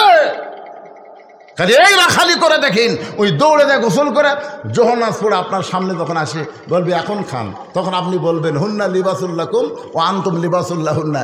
একলা খাবো না, 2 জন মিলে খাবার চাই, 1 থালি 2 জন। বউ আপনারে খাওয়াবে, আপনি বউরে খাওয়াবেন। ফেরেশতারা বলবে আল্লাহ খবর কি? আল্লাহ বলতেছেন স্বামী স্ত্রী দুইটাই একসাথে জান্নাতি। আপনি ফজরের নামাজ পড়বার যাচ্ছেন, কিন্তু আপনার আগে আপনার ছেলে 3টা পর্যন্ত আর্জেন্টিনার খেলা দেখছে। আপনার ছেলে 3টা পর্যন্ত আর্জেন্টিনার খেলা দেখছে, আর ফজর আযান শোনার পরে ওই ল্যাপের মধ্যে ঢুকে গেছে। কে? আপনি কি রাখালি করবেন না? বিড়াল যেমন ইন্দুর, আমার কথা দিকে তাকান, বিড়াল যেমন ইন্দুর ধরে চুপি চুপি ঘরের মধ্যে যান, ল্যাপটাকে দি টান দেওয়ার পরে ছেলে রাত ধরে বলবে আব্বা আহ আহ করতেছেন কেন? বলে ল্যাপের মধ্যে তোর সাইজ আর সকালবেলা সাইড ঠিবে কুত্তার সাইজ একই সাইজ রে। তুই আমার সন্তান হয়ে ফজর আযান শুনে ল্যাপের মধ্যে থাকবি, ওঠ ওযু কর নামাজ পড়। জোর করে যখন আপনার ছেলেকে ওযু করে মসজিদে নিয়ে যাবেন, ফেরেশতা বলবে আল্লাহ খবর কি? আল্লাহ বলতেছে বাপ বেটা দুটাই জান্নাতি। জোরে কারণ সুবহানাল্লাহ। আপনার 17 বছরের মেয়ে আছে, আপনি একজন বাবা হয়ে বলেন তো আপনার মেয়েকে আপনি পরিমণি বানাবেন না ফাতেমা বানাবেন? আপনি একজন বাবা, বাবা হিসাবে আপনি চিন্তা করেন আপনার মেয়েকে আপনি পরিমণি করবেন না ফাতেমা করবেন। এই সিদ্ধান্ত আপনাকেই নেওয়া লাগবে, কারণ বিবাহের আগে মেয়ে যতদিন বাপের বাড়ি থাকবে বাবাকে মেয়ের দিকে রাখালি করার দরকার আছে না? মাত্র 9 বছর, মাত্র 9 বছরের ফাতেমা ঘরের মধ্যে হাতের মধ্যে চুরি দিয়ে, 2টা চুরি দিয়ে মুচকি মুচকি হাসতেছে। নবী আমার ঘরের মধ্যে পা দিয়া ওই ফাতেমার হাতে চুরি দেওয়া দেখে আর ঘরের মধ্যে ঢুকলেন না। ফাতেমা চমকে গেল, যে বাবা ঘরের মধ্যে ঢুকে আমাকে মা মা বলে আদর করে, আজকে সেই বাবা কেন ঘরের মধ্যে ঢুকলো না? ফাতেমা বারান্দায় গিয়া দেখে নবীর চোখ দিয়ে দর দর করে পানি পড়তেছে। ফাতেমা বলে বাবা কি দুঃখ আপনার মনে, এমন করে কেন কাঁদেন? রাসূল বলে ফাতেমা যে দুনিয়াতে সাজবে মা, আল্লাহ তার আখিরাতের শ্বাস কমায় দেবে। সঙ্গে সঙ্গে ফাতেমা হাতের 2টা চুরি খুলে মাটির ফাইলা দেয়।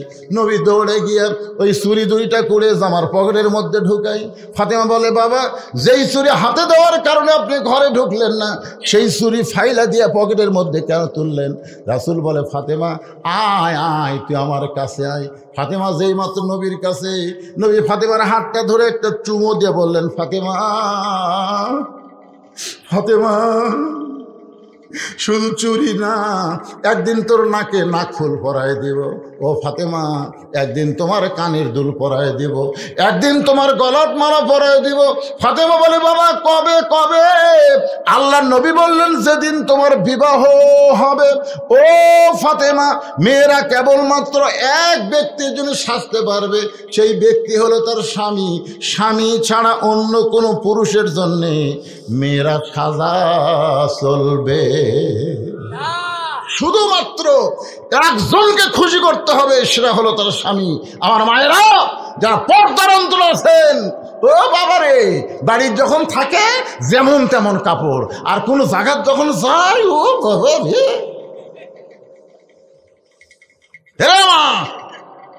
একদিন গভীর রাত্রে হযরত আলী ঘুম থেকে চেতন পাইছে। শোনেন মায়ের একটু মনোযোগ দিয়ে শোনেন। গভীর রাত্রে হযরত আলী ঘুম থেকে চেতন পাইছে। চেতন পায়ে দেখে ফাতেমা ঘরত নাই। তাকায় দেখে ডান সাইডে হাসান হোসেন ঘুম পাড়তেছে। হাসান হোসেন ঘুম পাড়তেছে, আলী আছে, ফাতেমা নাই। এখন গভীর রাত্রে বউ যদি ঘরত না থাকে, যত বড়ই হুজুর হোক, মনের মধ্যে কিছু একটা হবে না? হযরত আলী হুজুর হিসাবে বড় না ছোট? আনা মাদিনাতুল ইলমে ওয়া আলী বাবাহা। রাসূল বলেছেন আমার পরে এই পৃথিবীতে সবচাইতে বড় জ্ঞানী হচ্ছেন হযরত আলী, কারণ আমি হচ্ছে ইলমের শহর, আলী হচ্ছে তার দরওয়াজা। জোরে কান সুবহানাল্লাহ। এত বড় আলেম হযরত আলী দরজার দাঁড়াইলেন। দরজার দাঁড়ায় দেখে ফাতেমা মরুভূমির মধ্যে কালো চাদর মাথায় দিয়ে খুব জোরে জোরে হাঁটতেছে। আলীর সন্দেহ হলো ক্যারে, আমরা বাপ বেটা ঘুমের মধ্যে আছি, আর একটা মা এই গভীর রাত্রে কালো চাদর মাথায় দিয়ে কোথায় যায়? নিরাপদ দূরত্ব বজায় রেখে হযরত আলী পিছনে পিছনে হাঁটতেছে। ফাতেমা একটা বারও পিছন দিকে তাকাচ্ছে না, কোনো দিকে তাকাচ্ছে না, খালি সোজা দৌড়াই। আল্লাহ নবী যেই ঘরে ঘুমায় আছে ওই ঘরের জানলার পাশে ফাতেমা চুপটি করে দাঁড়িয়ে গেল। হযরত আলী একটু দূর থেকে তাকায় দেখে কি করে। ফাতেমা করুণ স্বরে ডাকতেছে, বাবা আজকে যদি আমার মা খাদিজা জীবিত থাকতো আমি আপনার কাছে আসতাম না বাবা, আমার মা নাই বলে আমি আপনার কাছে আইছি। আমার আরো অনেক মা আছে, আমার আরো মা আছে, আয়েশা আছে, সালমা আছে, ওদের কাছে বলে আমার কাম হবে না বাবা, তাই আপনার দরজায় আইছি, মেহেরবানি করে আপনি যদি একটু ঘরের দরজা খোলেন। বাবা মেহেরবানি করে যদি একটু ঘরের দরজা খোলেন। আলী দূর থেকে তাকায় দেখে কিছুক্ষণ পরে নবী ঘরের দরজা খুলে দিল। ফাতেমা যেই মাত্র ঘর দিয়া নবীর ঘরের মধ্যে ঢুকলো, আলী দৌড়ে এসে ওই জানলার কাছে কানটা লাগাইয়া দিস, জানলার কাছে কানটা লাগাই দিয়েছে। দেখি বাপ বেটি কি গল্প করে, হয়তো আমার বিরুদ্ধে মনের মধ্যে একটা সন্দেহ হয়েছে, এই গভীর রাত্রে আইসা হয়তো আমার বিরুদ্ধে কিছু বলবে, এই শোনার জন্য কানটা জানলার কাছে লাগাই দিয়েছে। সঙ্গে সঙ্গে নবী বলতেছেন, ফাতেমা তুই একা একা কেন ঘরে ঢুকলি মা, আমার আলীকেও ঘরের মধ্যে নিয়ে আয়। আলী চুরি করছে, কে রে? আমি জানলার কাছে। এটা নবী কেমনে জানলো? নবী না, নবী খালি সামনে দেখে না, আল্লাহ নবীকে এমন যোগ্যতা দিছে, ইত্তাকু ফিরাসাতাল মুমিনিনা ফাইন্নাহু ইয়ানজুরু বিনুরিল্লাহ, জোরে কান সুবহানাল্লাহ।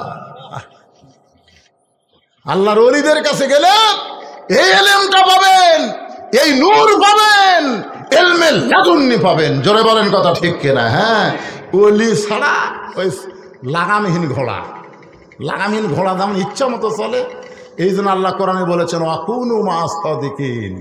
ভাইজান একটু মনোযোগ দিয়ে শুনবেন। হযরত আলী জানলার কাছে দাঁড়ায় কানটা লাগায় শুনতেছে, দেখি কি হয়। এবার ফাতেমা বলতেছে, বাবা আপনার জামাই আলীর সঙ্গে আসে নাই, আপনার জামাই আলী আমার সঙ্গে আসে নাই, আমার হাসান হোসেন ঘুম পাড়তেছে, আপনার জামাই আলীও ঘুম পাড়তেছে, এই সুযোগে আমি একটু আপনার কাছে আইছি বাবা, আপনি একটু ঘরে বাতি জ্বালান, আপনি একটু ঘরে বাতি জ্বালান। রাসূল বলে, ফাতেমা বাতি জ্বালান লাগবে না, তুই কি বলবার চাস তাড়াতাড়ি বল। ফাতেমা বলছে যে বাবা এতদিন বলেছি কিন্তু কোনো লাভ হয় নাই, আজকে একটু আপনাকে দেখাবার চাই, আপনাকে একটু দেখাবার চাই, কারণ বহুদিন বলেছি বলে কোনো কাম হয় নাই, একটু দেখাবার চাই।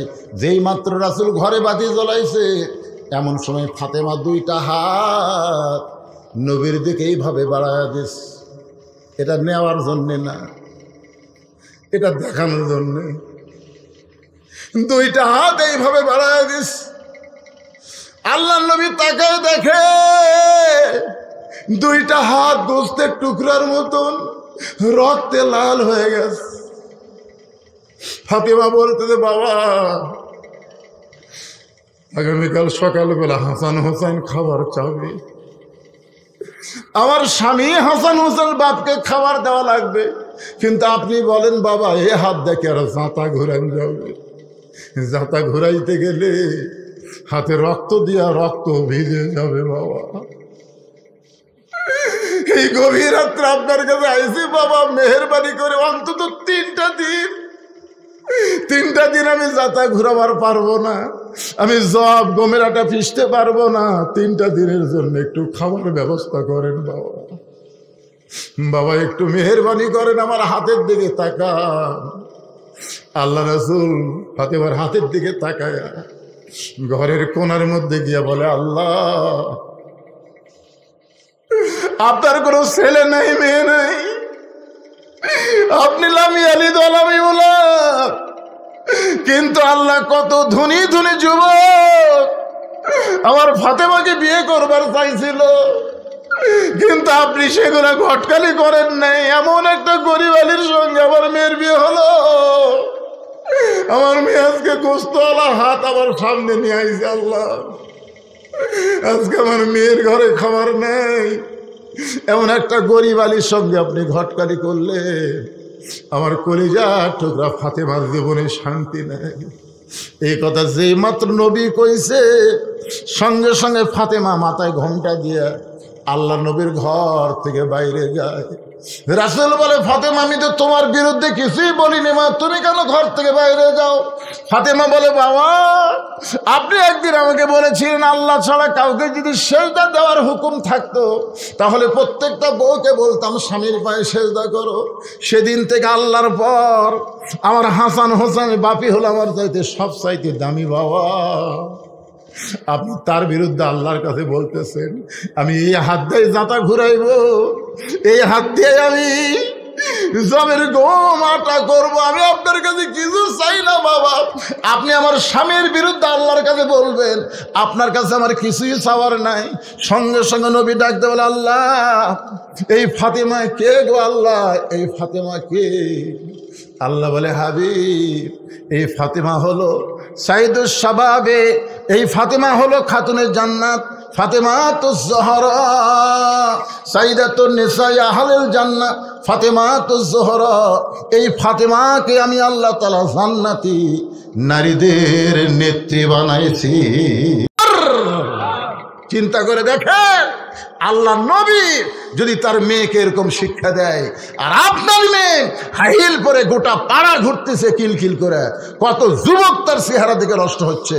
আপনার বউ, আপনার ছেলে, আপনার মেয়ের উপরে আপনার রাখালি করার দরকার আছে না নাই? কথা বলেন, আছে না নাই? ওসমান গনি রাখালকে বললেন, ভাইজান কোনোদিন আপনাকে সামনে কাতারে দেখি নাই, আজকে প্রথম দেখতেছি ভাইজান, আপনার নিয়ত কি? রাখাল বলতেছে, আমার নিয়ত হলো দেখার জন্য আসছি, আমি বারান্দার নামাজ পড়ি, দেখা যায় না, এই জন্য আজকে সামনে কাতারে দেখার জন্য আসছি, দেখা হলেই চলে যাবো ভাই, আর কোনোদিন কষ্ট করে এই সামনে কাতারে আসবো না, বারান্দা থাকলে যে দেখা যায় না, এই জন্য আমি দেখার জন্য সামনে কাতারে যাচ্ছি, দেখা আজকে হয়ে গেলেই আমি আর আসবো না। ওসমান গনি বলতেছে, আজকে তোমার দেখা হবে তার গ্যারান্টি কি? রাখাল কয়, পাগলা নাকি, আমার চোখের পাওয়ার ভালো, দেখা হবে না মানে আমার সামনে থাকবি আর আমি দেখবো না? ওসমান গনি বলে, ভাইজান তোমার চোখের পাওয়ার ভালো সেজন্য তুমি দেখতে পাবা, কিন্তু আমি কয়েক বছর হলে সামনে কাতারে নামাজ পড়তেছি, এখন পর্যন্ত আমি দেখতে পাইনি, এখন পর্যন্ত আমার ভাগ্যে দেখা হয়নি ভাই। কারণ ওসমান গনি যাকে দেখার জন্য সামনে কাতারে নামাজ পড়ে তিনি হলেন নামাজের মালিক আল্লাহ। আল্লাহ রাসূল বলেছে, আন তা'বুদুল্লাহ কাআন্নাকা তারাহু ফাইন লাম তাকুন তারাহু ফাইন্নাহু ইয়ারাকা। যখন কোন আল্লাহর বান্দা আল্লাহর ইবাদতের মধ্যে শামিল হয়, আল্লাহকে দেখতে পায়। আল্লাহ যদি দেখা সম্ভব না হয়, আল্লাহ তাকে দেখতেছে, এই বিশ্বাস তার কলিজার মধ্যে এসে যায়। জোরে কান সুবহানাল্লাহ। এই জন্য আমরা যখন নামাজ পড়ি কার সামনে পড়ি? আরো জোরে কর না কেন, কার সামনে? কার ঘরে? আল্লাহর ঘরে। ডিসির ঘরে ডিসি থাকে, এমপির ঘরে এমপি থাকে, আল্লাহর ঘরে আল্লাহ। জোরে কর সুবহানাল্লাহ। ওসমান গনি যেই বলতেছে কয়েক বছর হলে সামনে কাতারে দেখতেছি, এখন পর্যন্ত দেখতে পারিনি। রাখাল বলতেছে, আমার মনে হয় তোমার চোখে সমস্যা আছে, তুমি একটা কাম করো, আমার হাত ধরো। রাখাল ওসমান গনিকে বলতেছে, তুমি আমার হাত শক্ত করে ধরো, আমিও দেখব, তোমাকেও দেখাই দেব। যেই বলছে তুমি আমার হাত শক্ত করে ধরো, আমিও দেখব, তোমাকেও দেখাই দেব, সঙ্গে সঙ্গে আল্লাহর কোরআন ওসমান গনিকে বলতেছে, ইয়া আইয়ুহাল্লাযীনা আমানুত্তাকুল্লাহা ওয়া কুনু মা'আস সাদিকিন। রে ঈমানদার বান্দারা, আল্লাহর ভয় যদি কলিজার মধ্যে রাখতে চাও, তাহলে তোমরা সত্যবাদীর সাথী হও, সত্যবাদীর দল করো, সত্যবাদীর মার্কাত সিল মারো। এই সিল মারার কথা কলি, আর ঠিক করছেন না, আর ঠিক নাই। কটা রান্না গেল আমার এলাকায় গত ইউনিয়ন পরিষদ নির্বাচনে এক পাকা মার্কা টান আছে। যেরকম কি মার্কা? তাই আমি একজনকে বললাম, কে রে ভাই পাকা মার্কার খবর কি? বলে, হুজুর আমি আমার জীবনে এক ওয়াক্ত নামাজ কাজা দেখিনি। ওই কোনোদিন নামাজ কাজা করছে আমার জীবনের। বাড়ির পাশের লোক বলতেছে, হুজুর যেদিন থেকে দাড়ি উঠছে সেদিন থেকে দাড়ি থছে, ওই দাড়িতে কোনোদিন খুন লাগায়নি। হুজুর ওই কোনোদিনও শার্ট পাঞ্জাবি গাওয়াত দেয়নি, সবসময় যুব্বা গাওয়াত দেওয়া থাকে। আচ্ছা কারুর দোকানত বাকি করে না, কোনো দোকান কোনো বাকি থাকে না, দরকার না খায় থাকে, কিন্তু কারুর কাছে কোনো বাকি নেই, কারোর সাথে কোনো ফল চাতুরি নেই। তো মাশাআল্লাহ খুব ভালো মানুষ। বারে ভোটের দিনে যখন ভোট গোনা হলো, গোটাল ইউনিয়ন মিলা পাশে 227টা। এ ভালো মানুষ ভোট পাশে কয়টা? তবে এক হুজুর কোনো কেরে হুজুর, আমরা এই গোটাল ইউনিয়ন মিলে হুজুরই আছি কমপক্ষে 1100-1200, তাহলে 207 ভোট পেল, তার মানে তখন বলতে তো হুজুর ভালো মানুষ হোক, আর কেউ ভোট দেয় না। কি হাসতেছেন? কোরআনের খালি ওয়াজ শুনবেন, খালি কোরআনের ওয়াজ শুনবেন। এই বাংলাদেশে আল্লাহর কোরআনকে আমাদের জীবনে দেখার নিয়ত করা লাগবে। জোরে কোন কথা ঠিক? এবার ওসমান গনি রাখালের হাতটা ধরে বসে আস। কিছুক্ষণ পরে মুয়াজ্জিন সাহেব নামাজের যখন জামাতের সময় হয়েছে, এমন সময় আকামত দেওয়া শুরু করছে। এই ছেলে ফেলে করে দৌড়ায়, এরা কোন এই কিসে ছোট বাচ্চা? 7 বছর থেকে তালিম দেওয়া লাগে পাগলা, 7 বছর ঘাট ধরে বসান লাগবে। হ্যাঁ খোঁজলে দেখেন, ওই দৌড়াদৌড়ি করার কারণ হলো ওই সিজার করা। সিজার করা বাচ্চারা অস্থির হয়, কারণ জন্মের আগে ওরকে জন্ম হবে 2 দিন পর নর্মালে, কিন্তু আর মাও খারাপ। আপনারা এই যে কয়টা উপর দেখতেছেন, যে কয়টা আমরা উপর বসে আছি, একটাও সিজার করা নয়। কোন তো আমরা সিজার করা? তাহলে আগেকার মায়ের আমরা গল্প শুনছি, কি বলবো প্রসবের কথা, মা বিনে সেই ব্যথা কেউ তো বুঝিবে না, মাজন থেকে সন্তানের দায় অকালে মা মোরা যায়, কেন সে মায়ের ভক্তি করবা না, এমন দরদি ভাবে কেউ হবে না আমার মা গো। আমার দাদি আমাকে কইছে, ভাই তুই যখন জন্ম নিল রে, তোর টাইমে বার করতে করতে তোর মাথা লম্বা হয়ে গেছিল, মানে আমার বার করে যে আমার মাথা হতো লম্বা, পরে থাবে থাবে থাবে থাবে আমার মাথা গোল করছে, তাও আমার মা সিজার করেনি রে। আরে এখন কি কত স্বামী কয়, তুমি চিন্তা করো না, চলো। এখন ডাক্তার পরীক্ষা করে দেখে যে আরো 3 দিন পর বাচ্চা নর্মালি এমনি হইল, কিন্তু আমার কাছে জানাচ্ছে টাকা লাগবে, হচ্ছে বাচ্চা হবি কিন্তু একটু কাট হয়ে আছে, একটু কাট না হয় বলবে পানি শুকে গেছে, পানি শুকে গেছে, সিজার করাই ভালো। এখন পেট কেটে দেখে ওর ঘুমই ভাঙেনি, দেখছেন? মানে 2 দিন পর নর্মালি হবি, তার আগে যে পেট কাটছে, পেট কেটে দেখে ঘুমই ভাঙেনি। তখন ডাক্তার কয় রে ই তো জেতা আছে, ধকধক করে, কিন্তু তো ঘুম ভাঙেনি। তখন পেটের মধ্যে বার করে পাও ধরে, দেখেন আমাদের খেয়াল করে পাও ধরে ইনকে একটা ঘুরে নি দেয়, ওই ঘুরে নিতে ওই বাচ্চা ভয় কান্দা ওঠে। এই যে ভয় খাওয়া খাসে, ওই দুনিয়াতে আসে মোবাইল ছাড়া ভাত খায় না, মোবাইল ছাড়ার কান্না থামে না। জোরে কোন কথা ঠিক না? এই মালগুলো সিজার করায়, লাভদা লাভদা ওঠে।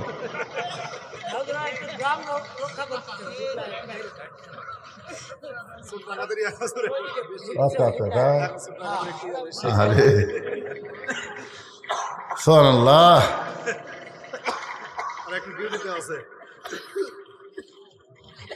না আর বেশি সময় হবে না, বুঝছেন? আপনার কি বিরক্ত হচ্ছেন ভাইজান? কোনো মাসাদিকিন ওসমান গনি রাখার হাতটা ধরে বসে আছে। কিছুক্ষণ পরে মুয়াজ্জিন আকামত শুরু করেছে। মনে হয় তখন মুয়াজ্জিন যেটা দেয় তার নাম কি? আরো জোরে। আকামত মানে কি?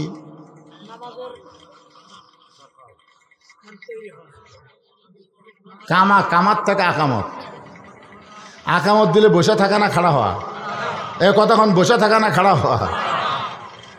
আর আমাদের কতগুলো লোক চেয়ারে বসেই থাকে। আপনাকে এলাকাত নাই, আমার এলাকা 2-1জন চেয়ারে বসে থাকে। ওই লোকটা হেঁটে হেঁটে আসছে, বারে ওই হেঁটে হেঁটে আসে। ওই কয়েকদিন আগে একটা হাট করলো, 10 শেয়ার বাজার ব্যাগ নিয়ে হাঁটতেছে। বাজারও হাঁটে, বাড়িতে হাঁটে আসে। 10 টাকা ভেনা লাগ না দেখো, 1 কিলো আমি হাঁটাই পারি রে। এত হাঁটে, এত বাজার করে, মসজিদে এসে বলে শরীরে বল পাই না ভাই, শরীরে বল পাই না। আপনারা বলেন তো, কাতার সোজা করা লাগবে না? কাতার সোজা করবে গেলে চেয়ার যদি থাকে কি হবে? ওই কাতার সোজা হবে? এই জন্য কতকামাদিস সালাহ একটু খেয়াল করবেন। আকামত যখন শুরু করেছে সঙ্গে সঙ্গে হযরত ওমর মেহরাবের মধ্যে ঢুকেছে। যেই হযরত ওমর মেহরাবের মধ্যে ঢুকেছে, রাখাল খালি এদিকে তো ওসমান গনি হাত ধরে আছে, রাখাল খালি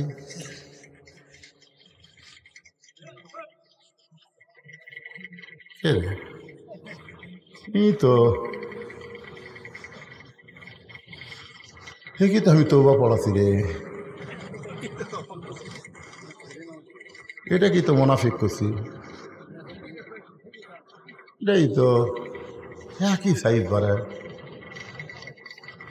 যেই মুয়াজ্জিন বলছে কতকামাদিস সালাহ, সঙ্গে সঙ্গে রাখাল আল্লাহু আকবার। ওসমান গনি রাখালের হাতটা ছাড়ে দেয়া বলে, রাখাল ভাই, ইমাম সাহেব যখন ভুল করে তখন মানুষ আল্লাহু আকবার লোকমা দেয়, এখন পর্যন্ত আকামতি শেষ হয় নাই আর তুমি আল্লাহু আকবার লোকমা দিলা। রাখাল বলতেছে, এই জন্যই তো তুমি কানা, এই জন্যে কয়েক বছরের সামনে কাতারে নামাজ পড়ো, এখন পর্যন্ত তুমি দেখবার পাও না, এই জন্যই তো তুমি কানা। দ্বিতীয় কাতার থেকে একজন সাহাবী দৌড়ে এসে রাখালে হাতটা হেঁচকা দিয়ে বলে, পাগল, তুমি যারে কানা কানা বলে তিরস্কার করতেছো, এই মহামানবকে তুমি চেনো? তুমি যারে কানা কানা বলে তিরস্কার করতেছো, এই মহামানবকে তুমি চেনো? রাখাল চিল্লায় বলে, আমি বারান্দায় নামাজ পড়ি, আমি ভিতরের কাউরে চিনি না ভাই, এ বারান্দায় শুধু নামাজ পড়ি, ভিতরের কাউরে চিনি না। সাহেব বলে, পাগল রে, যারে তুমি কানা কানা বলে তিরস্কার করতেছো সে আল্লাহ নবীর ডবল জামাই ওসমান গনি। আল্লাহ নবীর ডবল জামাই ওসমান গনি। রাখাল খালি ছোট বাচ্চার মতন কান্দে, এই জন্যই তো আমি বারান্দায় নামাজ পড়ি, আমি ভিতরে ঢোকার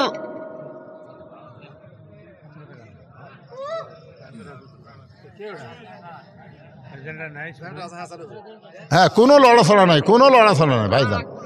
হ্যাঁ, সবাই জিকির করেন, আল্লাহর জিকির করেন, আল্লাহ আল্লাহ আল্লাহ আল্লাহ লা ইলাহা ইল্লাল্লাহ। এই জিকির করতে আপত্তি আছে? হ্যাঁ জিকির করেন বাবা, জিকির করেন। আর এই জেনারেটর যা আছে তাড়াতাড়ি দেন, তাড়াতাড়ি দেন।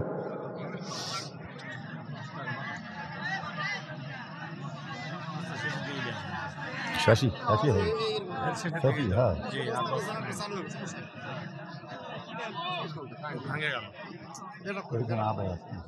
না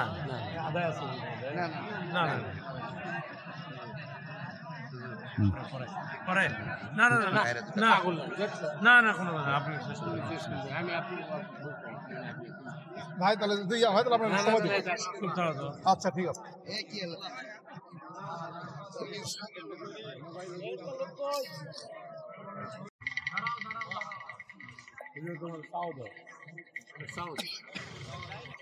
লাইন দাও, এটা লাইন।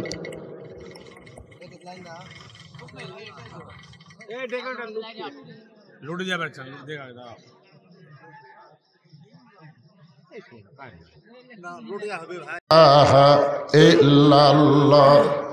দেখেন একটু অন্ধকার আমাদের খারাপ লাগে, তাহলে কবরের মধ্যে যখন যাবো এটা আমরা থাকবে, এ কথাক্ষণ থাকবে? আল্লাহ রাসূল বলেছেন, সর্বশেষে যেই ব্যক্তি মৃত্যুবরণ করবে কবরের অন্ধকার ঘরে তাকে 50,000 বছর থাকা লাগবে। এখন 50,000 বছর অন্ধকার কবরে কেমনে থাকবো? আল্লাহ রাসূল বলেছেন, যেই ব্যক্তি দুনিয়াতে আল্লাহর সঙ্গে সম্পর্ক করে কবরে যাবে তার কবরকে আল্লাহ তাআলা জান্নাত বানায়া দিবে। তাহলে এই কোরআনের মাহফিল সম্পর্ক কার সাথে? জোরে বলেন, কার সাথে?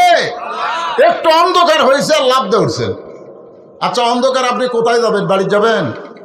অনেক মানুষ বাড়ির যাবার চায় হাসপাতালত যায়, জানেন? অনেক মানুষ বাড়ির যাওয়ার জন্য মোটরসাইকেল ছাড়ছে, ওরে তেমাতার যা পড়ে যায়, ও বাবারে মারে, পরের বাড়ির যাওয়া হয়নি, হাসপাতালে যাওয়া লাগছে। আমার জীবনে বহু দেখছি। তড়িঘড়ি পাড়াপাড়ির দরকার নাই, ওয়াজ শেষ হয়ে গেছে, কারণ 12টা পর্যন্ত আমি ওয়াজ করি, 12টার পর ওয়াজ করি না, কারণ বিজ্ঞাপনে যে তারিখ থাকে এই তারিখ পর্যন্ত আমি ওয়াজ করি, তারিখের পরে ওয়াজ করি না ভাইজান। এই জন্যে 10টার সময় তুলে দিছে এক টানা। আজকে এখন আজে বাজে গল্প আছে, আমি অনেক মাহফিলে এদিক সেদিক বহু যুক্তি মুক্তি দিয়ে, কিন্তু আজকে আমি কোনো দিকে যাইনি, এক টানা ওয়াজ করতেছি। এই জন্য যারা দাঁড়াইছেন আল্লাহর রাস্তায় বসেন, সবাই আল্লাহর রাস্তায় বসেন, একটু জিকির করেন লা ইলাহা ইল্লাল্লাহ লা ইলাহা। সাহাবী চোখের পানি বের করে বলতেছে, রাখাল বলতেছে, এই জন্যই তো বারান্দায় নামাজ পড়ি, ভিতরে আমি ঢোকার সাহস পাই না, কারণ ভিতরে নবীর দামি দামি সাহাবী। আমি যার সঙ্গে বেয়াদবি করলাম সে সাহাবীর নাম কি? জোরে কন।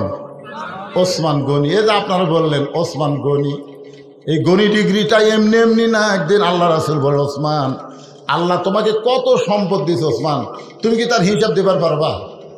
ওসমান বলতেছি, ইয়া রাসূলুল্লাহ, একটা হিসাব আমার কাছে আছে। বলে কি হিসাব? বলে আল্লাহ আমাকে যত সম্পদ দিছে, এই সম্পদ রাখার জন্য যে গুদামগুলো আছে, এই গুদামে তালা দিয়া চাবি টানার জন্য একটা উট আছে, এই উটটা চাবি টানতে হিমশিম খেয়ে যায়। আপনার বুঝতে পারলেন না? মানে আল্লাহ আমাকে এত সম্পদ দিছে, সেই সম্পদ যে গুদামে আমি রাখি, এই গুদামে যে তালা দেই, এই তালা দেওয়ার পরে ছোড়ানি চাবি টানতে একটা উট হিমশিম খায়। এখন চিন্তা করেন কত সম্পদ। আল্লাহ রাসূল বলে, ওসমান, যে আল্লাহ তোমাকে এত সম্পদ দিয়েছে, সে আল্লাহ যদি সম্পদটা ফেরত চায়, তুমি কি ফেরত দিবে? যেই বলছে আল্লাহ যদি সম্পদ ফেরত চায়, তুমি কি ফেরত দিবে? বলা মাত্রই ওসমান গনি মারছে দৌড়। সাহাবেরা বলতেছে, হুজুর দেখলেন, আপনি যেই বলছেন সম্পদ আল্লাহ ফেরত দিবে, কি করে দৌড় মারলো? আল্লাহ রাসূল বললেন, তদন্ত ছাড়া কোনো কথা বলো না। কিছুক্ষণ পরে ওসমান গনি ওই উটটাকে, যে উটটা চাবি বহন করে, ওই উটের পিঠে চাবি সহ উটটা এনে নবীর হাতে উটের রশি দিয়া বলতেছে, শুধু গুদাম না, শুধু গুদামের খাদ্য না, শুধু গুদামের তালা না, এই তালা বহনকারী চাবি বহনকারী উটটাও আমি আল্লাহকে দিয়া দিলাম। সঙ্গে সঙ্গে রাসূল কান্দার বলে, আল্লাহ আল্লাহ, সাহেব মাত্র ওসমান তার বাহককে সব ফেরত দিছে, এখন আল্লাহ তুমি কি দিবা? আল্লাহ বলতেছে, আমার গানি ডিগ্রি আমি ওসমানকে দিয়ে দিলাম। ধরে কোন সুবহানাল্লাহ। রাখাল কান্দের বলে, আমি ভিতরের কাউরে চিনি না, কিন্তু ওই পথিক আমার সর্বনাশ করছে। আঙ্গুল দিয়ে উমর ফারুকের দিকে তাকায় বলতেছে, ওই পথিক আমার সর্বনাশ করছে, ওই পথিক আমারে কইছে, উমরকে যদি দেখবার চাও তাহলে সামনে কাতারে নামাজ পড়া লাগবে। আমার সারা জীবনের সাধনা একটাবার শুধু হযরত উমরকে আমি দেখতে চাই। এখন উমরকে দেখতে এসে উমরের মেহরাবে যদি আমি ওই পথিককে দেখতে পাই, তাহলে তোমরাই বলো আমার লোকমা দেওয়া ছাড়া তো উপায় নাই। আমি আল্লাহ আকবার লোকমা দিয়া ওই পথিককে মেহরাব থেকে সরাই দিব। ওই জায়গায় হযরত ওমরকে আমি এক নজর দেখতে চাই। হাজার হাজার সাহাবীরা কান্দে। সমস্ত সাহাবী যখন কাঁদতেছে, রাখাল চিল্লায় বলে, বারান্দায় নামাজ পড়া ভালো, এই ভিতরে কেন কান্দাকান্দি শুরু হয়ে গেল? ওসমান গনি বলে, রাখাল ভাই, ভিতরে কান্দার কারণ হলো তুমি যারে পথিক পথিক বলতেছ, তিনি হলেন হযরত ওমর। গাছের গোড়া কাটলে গাছটা যেমন ঠাস করে পড়ে যায়, রাখাল তেমনি মেহরাবের মধ্যে পড়ে কাটা মুরগির মতন ছটফট করে আর বলে, ইয়া আমিরুল মুমিনিন, আমি আপনাকে তওবা পড়াইছি, আমি আপনাকে মুনাফিক কইছি, আমি আপনাকে ভণ্ড কইছি, অথচ আপনি এই অধম রাখালকে কিছুই বলেন নাই। সঙ্গে সঙ্গে ওমর ফারুক বলতেছেন, আত্তাকুল্লাহ হাক্কা তুকাতিহি ওয়ালা তামুতুন্না ইল্লা ওয়া আনতুম মুসলিমুন। রাখাল রে, তোমার এত কথা হজম করার পিছনে কারণ হলো আমি তোমার ভিতরে আল্লাহর কোরআনের আত্তাকুল্লাহ দেখেছি, আর আত্তাকুল্লাহ দেখার জন্যই আমি এত কিছু হজম করেছি। ভাইজান, তুমি আমার বুকে আসো, তোমার কপালে চুমা দিয়ে আমার জীবন আমি ধন্য করতে চাই। এখন আপনাদের কাছে আমার রেজাল্ট হলো, এই হাক্কা তুকাতিহি আত্তাকুল্লাহ হাক্কা তুকাতিহি। আর মুসলমান হয়ে যদি আমরা মরবার চাই, আল্লাহর কোরআনের বিকল্প কোনো রাস্তা, জোরে বলেন, বিকল্প কোনো রাস্তা নাই। এই জন্য আমরা বলবো, আমরা 54 বছরে সব কিছুই দেখলাম, সব দেখা আমাদের শেষ। একটু আগামীতে আমরা আল্লাহর কোরআন দিয়ে বাংলাদেশ দেখতে চাই। এই নিয়ত করলে কি পাপ হবে? বিএনপি করেন, আওয়ামী লীগ করেন, জাতীয় পার্টি করেন, যে পার্টি করেন, মরে গেলে কিন্তু কোরআন ছাড়া কাম হবে না। ধরে কোন কথা ঠিক করবে, মরার পরে কোরআন না লিয়া যেত অবস্থায় কোরআন লিয়া যদি আমরা চলতে পারি, আল্লাহ যেন সে তৌফিক দান করে। আজকের মাহফিলের সম্মানিত প্রধান অতিথি ভাই আমার এসেছেন। উনি আমি ওয়াজ শুরু করার পরেই সাথে সাথে উনি এসেছেন। উনি বলতেছেন আমি কিছু বলবো না। ভাই কিছু বলবেন না? কিছুই বলবে না ভাই, কিছুই বলবে না। সভাপতি সাহেব আপনি কিছু বলবেন না? সভাপতি সাহেব কিছু বলবেন? ভাই কিছুই বলবেন না। মুরব্বী আমার, মাশাআল্লাহ, দেন হাত দেন। এখন আমরা একটু দোয়া করে দিব। আল্লাহুম্মা আমিন, আল্লাহুম্মা আনতাস সালাম ওয়া মিনকাস সালাম, তাবারাকতা ইয়া যাল জালালি ওয়াল ইকরাম। আচ্ছা, আয় আল্লাহ তাআলা, তোমার এই গ্রামের যুবকেরা কষ্ট করে, প্রবাসীরা কষ্ট করে, মেহনত করে আজকের এই জান্নাতের বাগান লাগাইছে। আল্লাহ মেহেরবানি করে আজকের এই মাহফিল আমাদের সকলের হেদায়েতের জন্যে, নাজাতের জন্যে, জান্নাতের জন্যে কবুল করে নাও। এই মাহফিলের শুরু থেকে শেষ পর্যন্ত যত আলোচনা হয়েছে আল্লাহ, এর মধ্যে যদি কোনো ভুল হয় মাফ করে দাও। এর যা হাদিয়া মঞ্জুর করো সোনার মদিনায় নবী পাকের রওজা মুবারকে আল্লাহ কবুল করে নাও। তামাম আম্বিয়াই কেরাম, আসহাবে কেরাম, আউলিয়াই কেরাম, পীর মাশায়েখ, বুজুর্গানে কেরাম, তামাম পৃথিবীর মাটির নিচে যত মুমিন মুমিনা আছে আল্লাহ সকলের আরওয়াহ ফরেহা দিয়ে কবুল করো। আল্লাহ আমরা যারা হাত তুলেছি, আমাদের জনম দুঃখনী মা যাদের কবরে চলে গেছে, যাদের বাবা কবরে গেছে, আল্লাহ মেহেরবানি করে মা বাবা কবর জান্নাতের টুকরা বানিয়ে দাও। আয় আল্লাহ তাআলা, আমাদের দাদা দাদি, নানা আত্মীয় স্বজন, শ্বশুর শাশুড়ি যারা কবরে গেছে মাফ করে দাও। এই গ্রামের গোরস্থানে যত মুর্দা শুয়ে আছে আল্লাহ কবরকে জান্নাতের টুকরা বানিয়ে দাও। আল্লাহ আমরা সবাই ফিলিস্তিনের মুসলমানের জন্য প্রাণ খুলে একটু দোয়া করব। আল্লাহ রে, আজকে ফিলিস্তিনের গাজায়, ফিলিস্তিনে এত মানুষকে তারা হত্যা করতেছে, এত মুসলমান শিশু বাচ্চাদেরকে তারা মারতেছে। আল্লাহ গোটা বাংলাদেশ সহ পৃথিবীর সমস্ত মুসলমান এই ফিলিস্তিনের মুসলমানের পক্ষ নিয়ে আন্দোলন করতেছে। আল্লাহ মুসলমানের চোখের পানির দিকে তাকায়, তুমি যদি তোমার কাবা ঘর ধ্বংস করতে এসেছিল আব্রাহা, আবাবিল পাখি দিয়ে তুমি যদি আব্রাহা বাদশাকে ধ্বংস করতে পারো, আল্লাহ তোমার পক্ষের আবাবিলের শক্তি দিয়ে গোটা পৃথিবীর মানচিত্র থেকে ইসরায়েলকে আল্লাহ তুমি ধ্বংস করে দাও। আল্লাহ ইহুদির বাচ্চাদেরকে তুমি ধ্বংস করে দাও। আল্লাহ আল্লাহ আল্লাহ ফিলিস্তিনে যারা জীবন দিল, জীবন দিচ্ছে, আল্লাহ সব জীবন দেওয়াকে তুমি শাহাদত হিসাবে কবুল করে নাও। আল্লাহ আমার বাংলাদেশের ছাত্র জনতা জীবন দিয়ে ফ্যাসিস মুক্ত একটা বাংলাদেশ করে দিয়েছি। আল্লাহ তাদেরকে তুমি শহীদ কবুল করো। যারা পঙ্গু অবস্থায় আছে হাসপাতালে তাদেরকে সুস্থতা দান করো। আজকের মাহফিলের সম্মানিত সভাপতি অসুস্থ অবস্থায় আছে, আল্লাহ সুস্থ করে দাও।